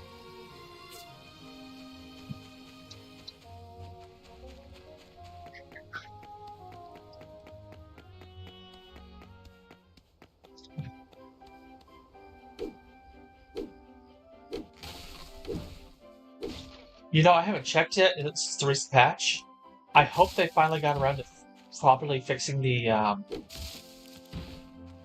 don't know if you encountered this bug, and it was a bug for you. The bug where like you couldn't shoot down the chests that were attached to balloons in the city because like they loaded it wrong, and so the targeting them wasn't effective. Like I was having to do like reloading it multiple times before it finally worked. Because over time it's like I'm aiming here, it will go off like not on my cursor. It would go somewhere else, like to the up and to the right, or kind of something like that. Like, you know, I think once it's fully done, and completed, and relatively bug free, it's going to be an amazing game.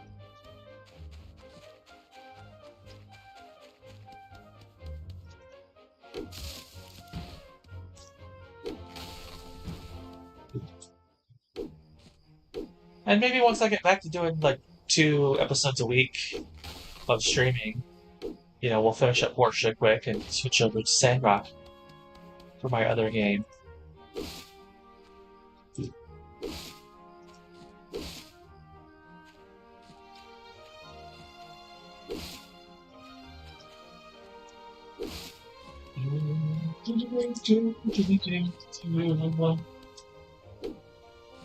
Oh, I need to go to bed after this. I just realized it's 11 o'clock in here.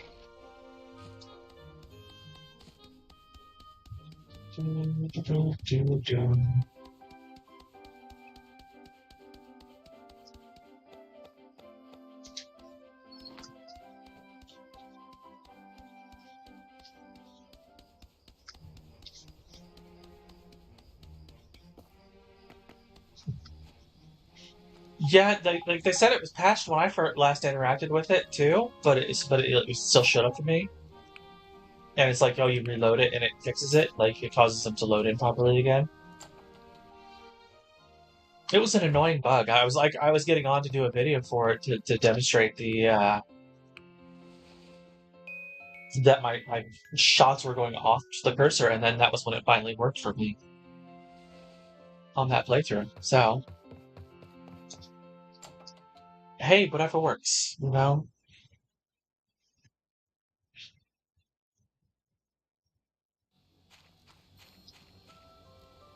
Right. Woohoo! We're finally below 1,000 on the stone by a good amount of margin. We can stop making those. We'll need to start making copper bars or something soon. Fuel. Carbon steel bars. Can never have enough of. Bronze bars. Pretty similar.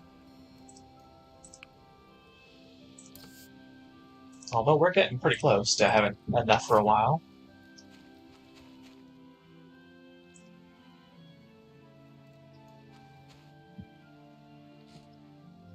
Perfect. Those are good for now.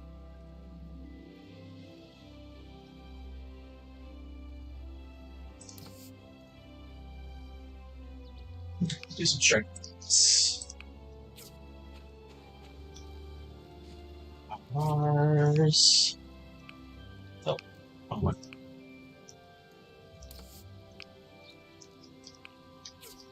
I hope you don't hear that in the background. You probably don't, but they're doing some drilling out in the kitchen area. They're trying. Last weekend we had a issue. Let's reset this. Hit charcoal. I just realized I'm out of charcoal. Um, we had an internet hiccup last weekend because they were replacing. They turned off the power to replace the light switch with a dimmer switch, and it's been kind of hanging there on the wall. So I don't know if they're just attaching it properly today or if they're replacing it back with the proper light switch again. I'm not entirely clear one way or the other. Let's see, fiber cloth. Yeah, we could stand it make more. So we will need plenty of those.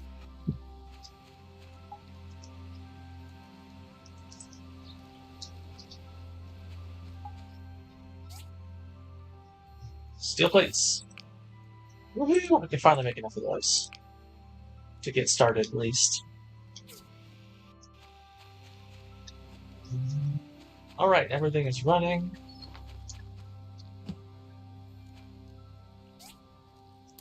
Power skill, power stones, tempered liquid, etc., and a carving knife. Hooray. Sort all. Ooh, carving knife, I don't have a spot in here. Let's put that there.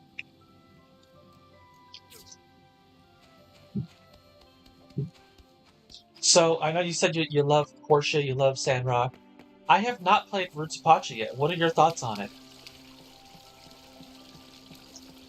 Is it everything everybody was expecting, hoping it to be? And because I remember just like everybody, Sharky Games, Josh's Gaming Guard, all these big channels that do like the life farming sims were like, dude, this game, I am looking forward to it. I'm loving it. You know, it's gonna be big. What are your thoughts on it? Oh wow, that is jacked up already.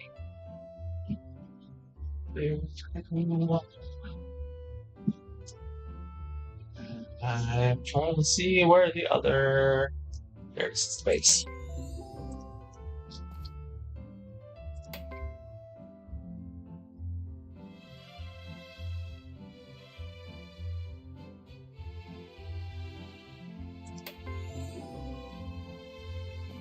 Like, I might have to look into getting me like a copy of Roots Pacha. I was just checking out, like I said, The Witch of Fern Island, and it's fun. It's absolutely still early access and buggy and showing it, but you know, it's promising as well, and I look forward to seeing what comes of it.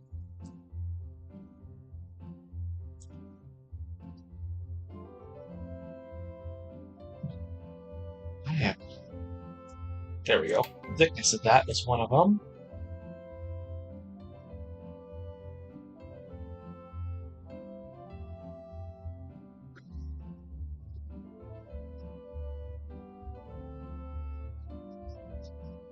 Ooh, I am not seeing this second one here.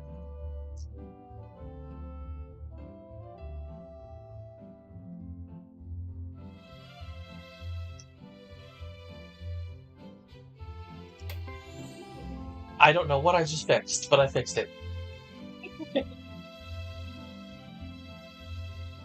Yeah, you didn't know about it until you watched another streamer play it? Yeah, like I said, it's everybody's like been big on it and like, oh man, it's gonna be great, it's gonna be this, it's gonna be that, and I'm like, I look forward to it. It's definitely got some interesting concepts to it, but I haven't picked it up partially because I've been out of steady work for like over 3 months now. So it's like gotta save up my money and all that. I could get something if it's like 10, $15, but you know, it's you gotta be picky here and there. You know, I got The Witch of Fern Island because it was like on sale at like $15 on Steam.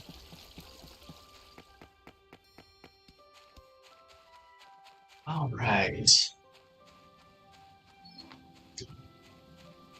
I have no idea what I want to do with the game today.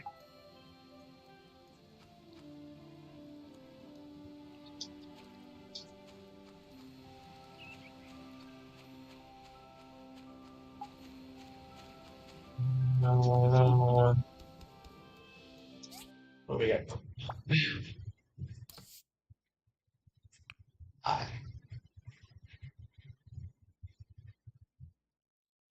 Yeah, I'm not a big fan of these bottom two tiers on any of these trees. They've got some okay stuff, like intimate interaction is nice once you start really getting to the higher levels of romance or training your whatever, but it's like, yeah, you know, training your mount faster, that's got diminishing returns because you finally just hit them out really fast. You know, the damage from the drill and the chainsaw is okay, nice. It's probably the best of these ones. Livestock Guru, eh.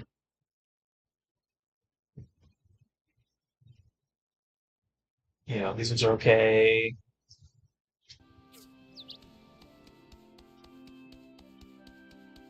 I don't know what I want to do in a game today. Oh, actually, I do know what I want to do. I want to go hit up some frickin' ruins in search of some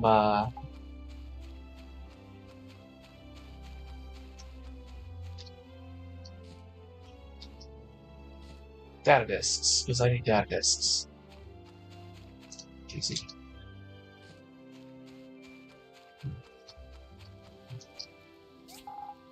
So, yes. Good food. Take those. Yeah, I'll definitely have to take a look at Roots of Pacha. I remember when it finally dropped on early access a couple weeks ago, and I just haven't picked it up yet. It's not one that I would play for the channel, so that's part of also why I haven't picked it up. Like, I picked up Witcher for an Island, like, it looks like it might have the RPG elements, and it kind of didn't. Like, it kind of does. It's not like gaining experience, but it's like a mastery level kind of thing. Like, as you discover more and more about stuff, like, you'll have like the weeds that grow on your farm, for example. You grow so many of you pick up so many of them, you start getting a better understanding of them. You pick up more, and you get a better understanding.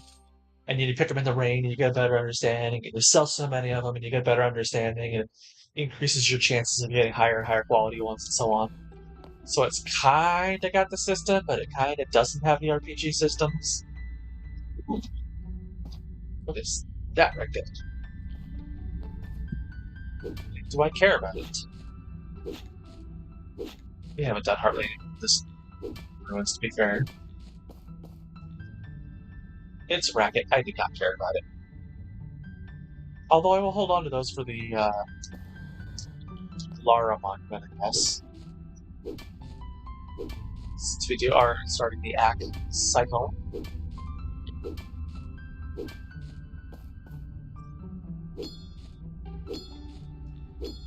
Ooh, magic lamp. Some more iron too while we're here.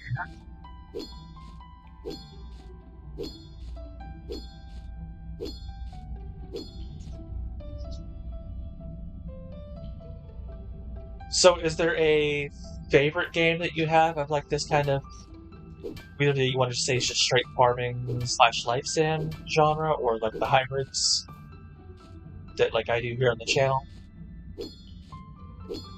Is there like a go-to that's like, this is my absolute favorite? Like I mentioned, I absolutely love the Root Factory series.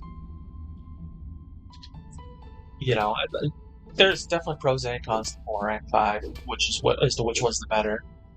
But absolutely, they're both better than 1, which has still got some of the sparks, but it hasn't really. That one hadn't really developed the specific charm and quirks that makes the Root Factory series the Root Factory series.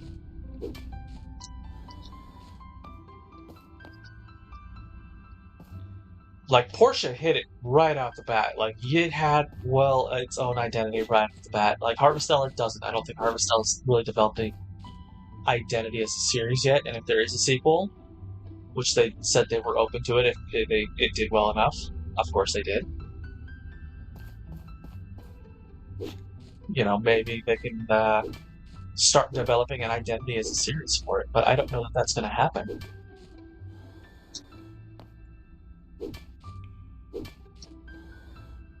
Let's data disks and some circuits. Yeah, I haven't been in here in a while. That's why I'm so low on circuits.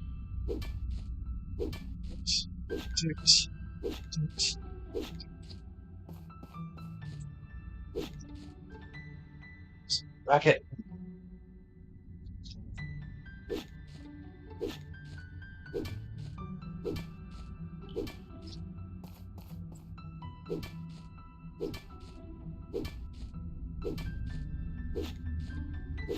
Oh, look, an engine. Just what I don't need.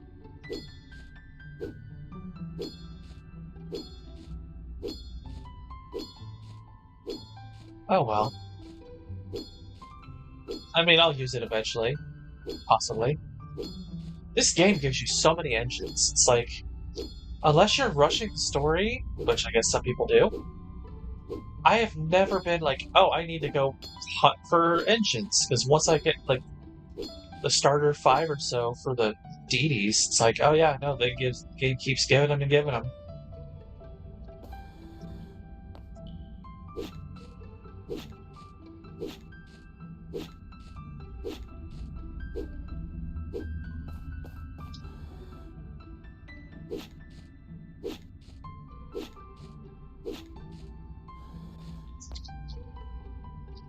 Let's see.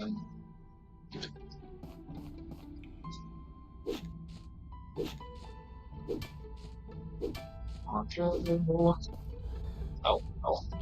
yeah.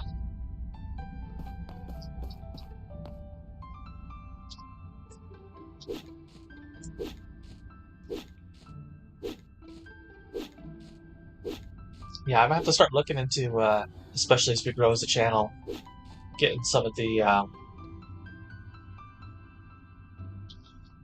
like, do chat overlays and all that over the screen and stuff like that, so people watching can see the chat here. I know it's like only like at most 2 or 3 people joining in, it's not as pertinent of an issue right off the bat, but you know, keeping things in mind for as we grow as a channel.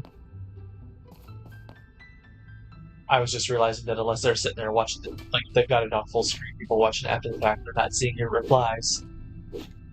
Talking about, you know, we're talking about Roots of Pacha and all this other stuff.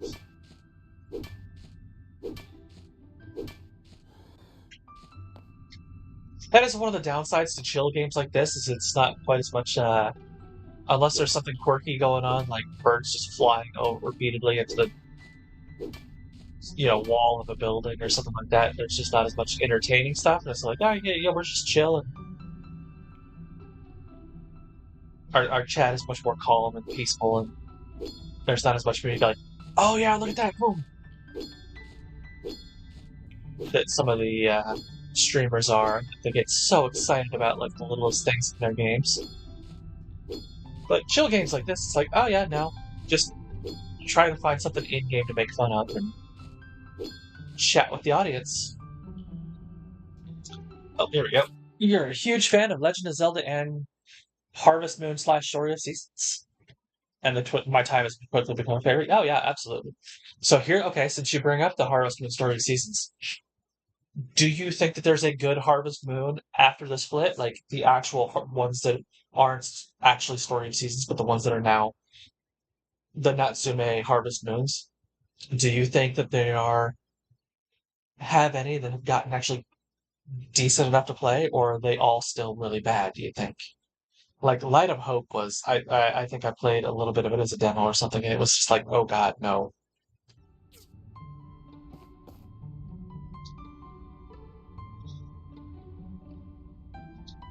Or do you think only Story of Seasons like Marvelous are the only ones that do it well? That, you know, Natsume just doesn't understand the formula that makes a good game of this genre.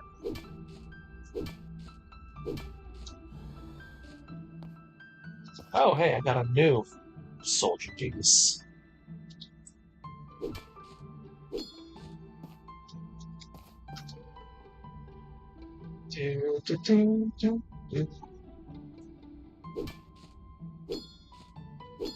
We are out of relics for the day, so let's just eat up a little bit more. Oh! I'd fall that way, apparently.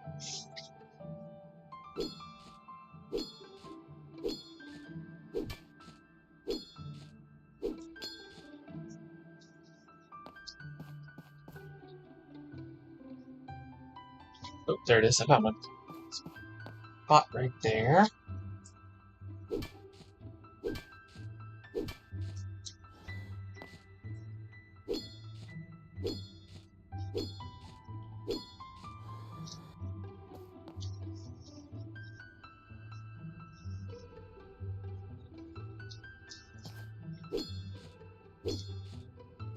And on through.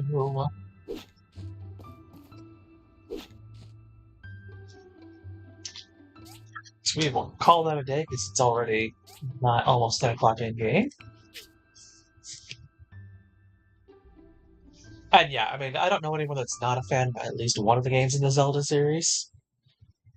And it's just now I could think of people who don't like specific Zelda games. I mean, Link's Adventure, for example, was kind of pretty popularly maligned.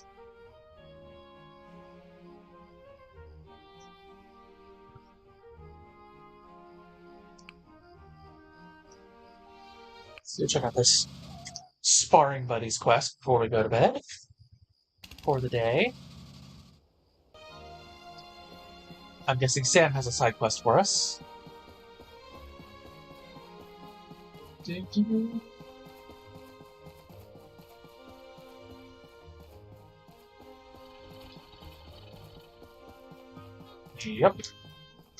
Hello. There was a chill in the morning. Is fall here already? Yeah, fall is almost over, Sam. Yo, wanna spar with me? I heard you can handle yourself quite well. Yeah, you did, because I saved your butt. Yes, why not? We're a frontier town, that's why. Alright then, let's begin. Don't hold back on me now. I kicked your butt when we did this earlier.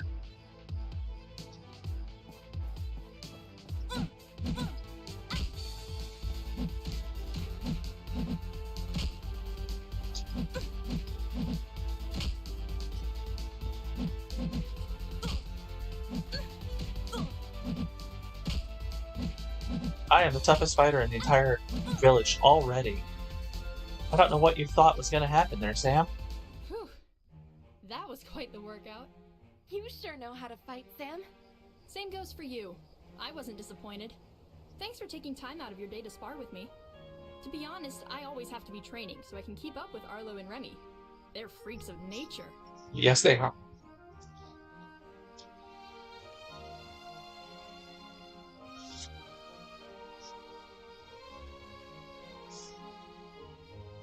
Oh no, absolutely. There is a you talk about that like you want to pick a game that you know you're going to play instead of taking a gamble. There is a webcomic that's done on Tumblr called Clueless Hero, and they literally just did one like a comic recently this last week or so, and it was like, back then, is like when you're a kid, oh man, I only beat 2 games this month. Now as an adult, whoa, I actually beat a game this year. It's like, oh yeah, no, I understand. You don't have, you don't have the time, so you got to be picky about what you're playing. It's the same thing as I was talking about earlier. I don't have as much time because I put so much time into the channel. Sometimes I'm playing games for the work of the channel instead of playing games for me as just the fun of it. Not to say that I don't enjoy playing the games on the channel. Don't pick that, but like, Harvestell is a good example. I picked it up, I played it on my own, so I could kind of, as well as playing it on the channel, so it was like I'm doing it twice in a row, I put back to back, right as it released, and I just got burnt out on it. So it's like, it got to the point that unless I was playing it for channel to do either a guide or for like the streams, I was playing something else the rest of the week. So I fully understand you with that, if you like, rather than trying to take a gamble. And unfortunately, Harvestella was a gamble. It looked good, and it was good, but it wasn't great. I remember when I first saw it, it was posted to me on a Rune Factory subreddit, and people were like, is this going to be the Rune Factory killer? And I look at it, and I'm like, that's not the Rune Factory killer, that's Final Farming Fantasy. It looks like it'll be a fun game. And, I think some of the Story of Seasons games after as well. I didn't like, I heard things not, Pioneers of Olive Town, I think was, everything I heard was like a drop in quality from earlier Story of Seasons games. And so that, like, they're trying to get back up into, like, what their quality is and all that. So I think after the split, the two kind of had issues, both sides. I mean, one didn't know what they were doing, and the other one was like, "Oh, we gotta try and get our mojo back on our different name." And that's why I think there's so many of the Story Seasons games that are coming out these of late are remasters of older versions. You know, because they know that those who did well, and so they know that those will continue to do well.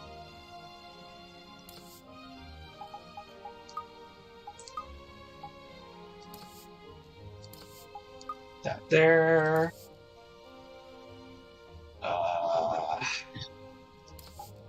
We'll put that there. It's not really a weapon, I don't think.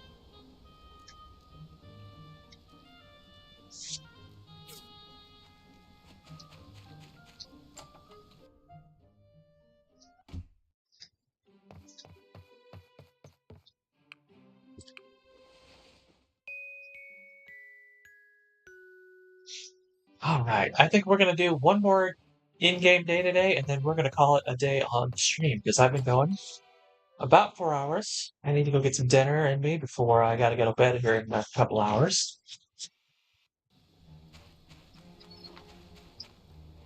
And you know all the usual stuff like, oh, I gotta go pee, and get ready for the day, and blah blah blah.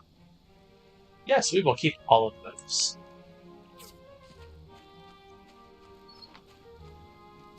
Sort all. That goes in accessories as well.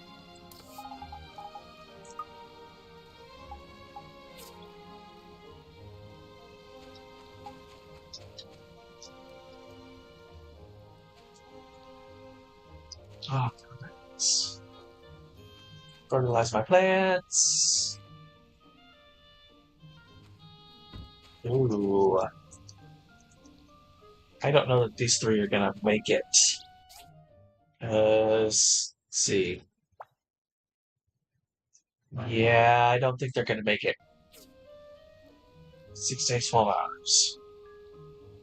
You know, I don't know yet. I'll have to check and see what we have for making for dinner. I've mentioned this in the past. I've been on a diet for the last better part of a year now, actually.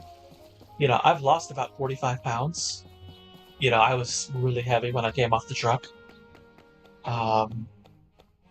You know, not like 300 pounds, but still heavy. And so I do what's called carb cycling. So I have like, rather than just be like, no, I'm not having any carbs at all. I have days that are high carb days, and I have low carb days, and I have days that are in between. And so it's like, well, okay, what do we have that I can do on a low carb day? Because those are my most restrictive days. It's basically like, you know, something like proteins, you know, meat, eggs, whatever. Healthy fats like olives or cheese, and you know, veggies, and that's about it. Like, I don't do fruit on my low carb days because they're higher in sugars. You know, healthy sugars, but still sugars, which are carbs. You know, I don't do rice. I don't do any kind of grain or like starchy veggies or anything like that. And then on my moderate carb days, I'll start adding in a little bit of rice. And my high carb days, like, okay, I'm gonna have bread and potatoes, etc. And then, like I said, it's worked out really well. I've been on it since mid-July of last year, and I've lost like 45 pounds. But I don't know what I'm gonna make. Probably just something small, maybe like some egg drop soup. Just do like chicken broth and a couple of, yes, season it, put some eggs in there, and call that my dinner. And go to bed in a couple hours, because I gotta be up at like 5 in the morning.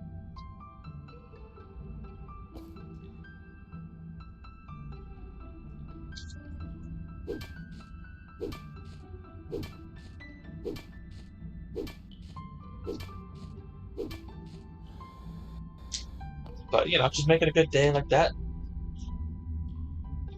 That's what I'm going to do for, you know, do my work hard on it, etc., etc.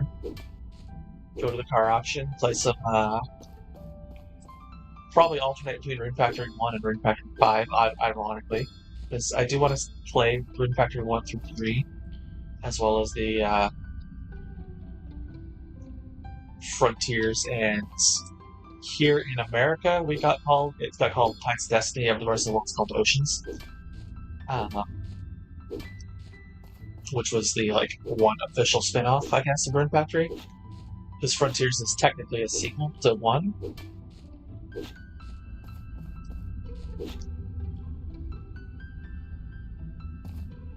But yeah, I love the series, and I've been trying to replay the old DS title once so I can get the lore and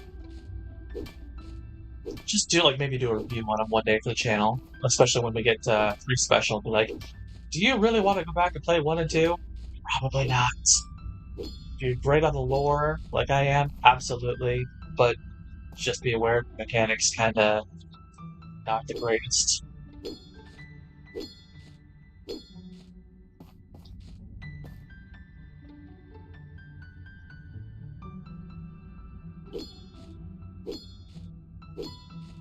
Oh, since I'm in here in the ruins, one thing I absolutely love that Sandrock does better than Portia is how the scanner upgrades work.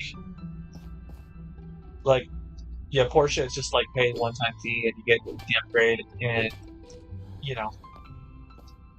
I'm not entirely 100% sure I like the final upgrade because it can be buggy at times if you've got a bunch of clusters together and it goes, I'm gonna hit this bunch, then I'm gonna hit this bunch, then I'm gonna hit this bunch, and it'll switch back between 2 or 3 different groups of 5.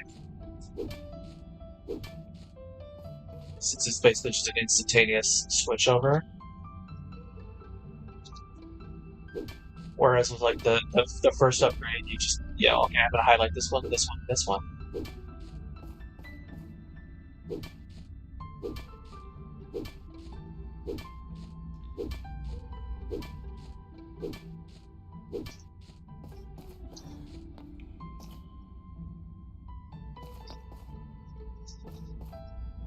The option to save outside of sleeping wasn't much better too. Games that only let you save when you sleep at the end of the day and change days, it can be problematic at times.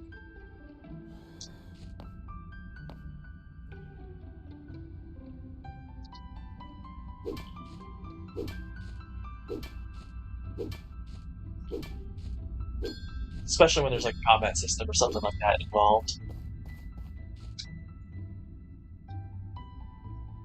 Also, thank you for the congratulations. It's been, like I said, it's been tough work. It's, I've been trying to lose weight for years, honestly, but I have a weird metabolism, and I've actually been struggling to find stuff that actually stays and works. This one has actually done real well. I did a week of nothing but high carbs.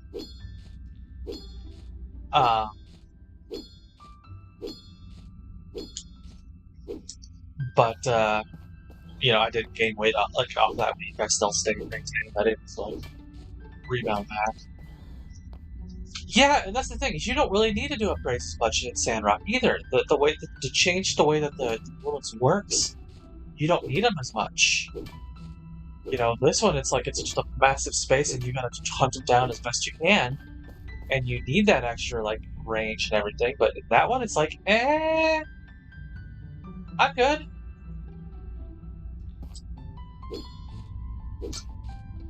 So I do like I said, I like the ability to pick and choose what your upgrade is, but at the same time, I don't know that I need the upgrade either.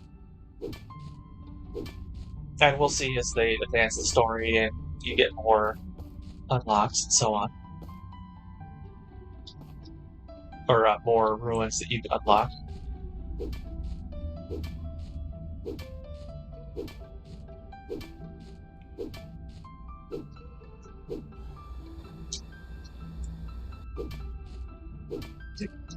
Man, I don't need all these engines.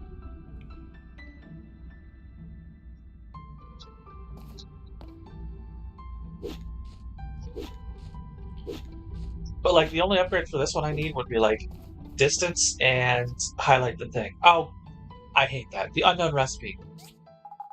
This book here. This is terrible. This is one of the only terrible item I know of in this game. You can't sell it, It doesn't sell for anything. Like, it says it's got a value, but no one will ever buy it. It's a universally neutral gift, so you can't just, like, give it to Django to learn a recipe or something like that. No. It just is what it is. It is a no-use in-game item.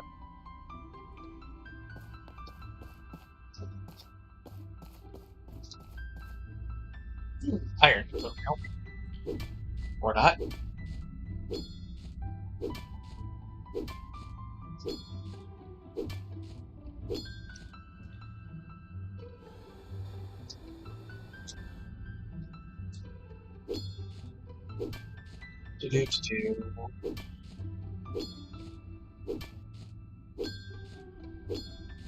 Like, in Portia, you absolutely need the upgrades, at least the first one, because the range is so minimal with your starter one. But, yeah, the fact that everything's kind of combined into one upgrade is absolutely, admittedly, a thing. Alright, let's try to make our way to the surface, I guess.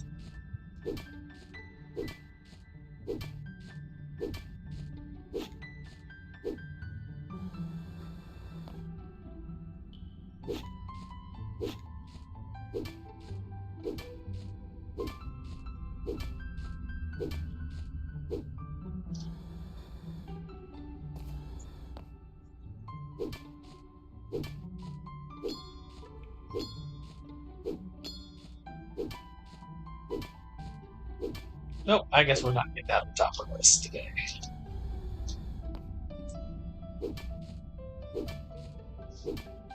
At least we're finding data discs.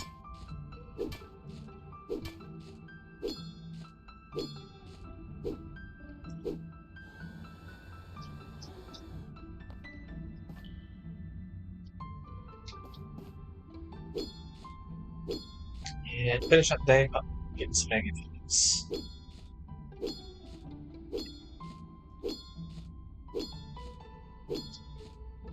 Two. Alright, let's get the heck out of this.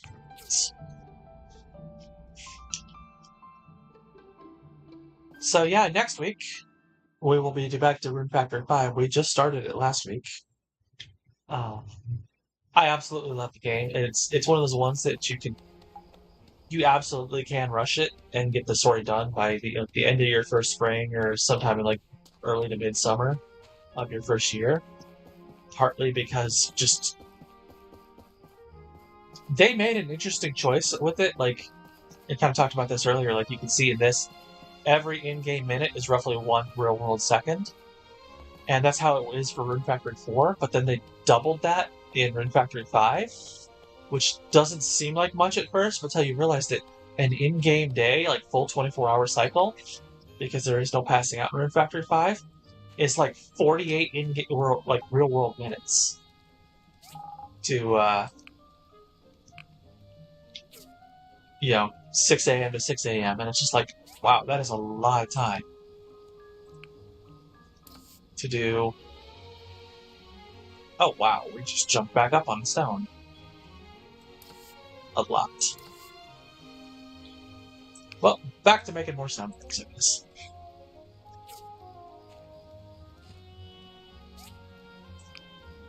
So, like, we ran for 4 hours the other day, and we're only just now at the start of day 6, to give you an idea.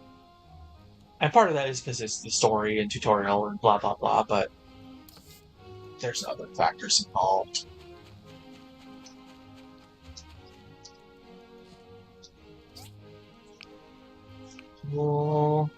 Charcoal.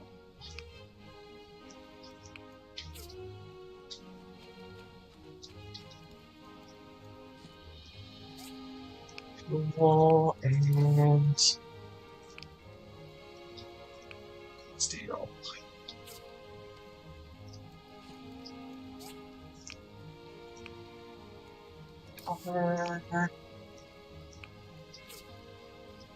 I guess we're gonna wait a little bit on the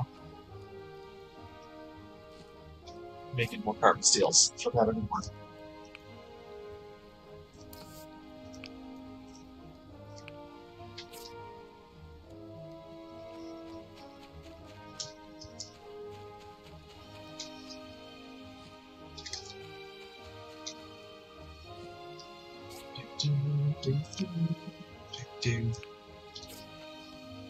All right, all the machines are taken care of. Sort everything.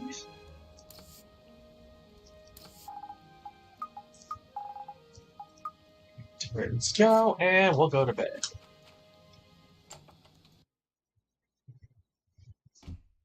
And for those of you who are watching this after the fact, rather than catching it live with Victoria and Maggie, and sometimes Autumn, usually Autumn, don't forget to like, comment, subscribe. Let me know what you guys think of it. I will catch you guys next time with Rune Factory 5. As for you, Victoria, have a nice night, and I hope to catch you again next week.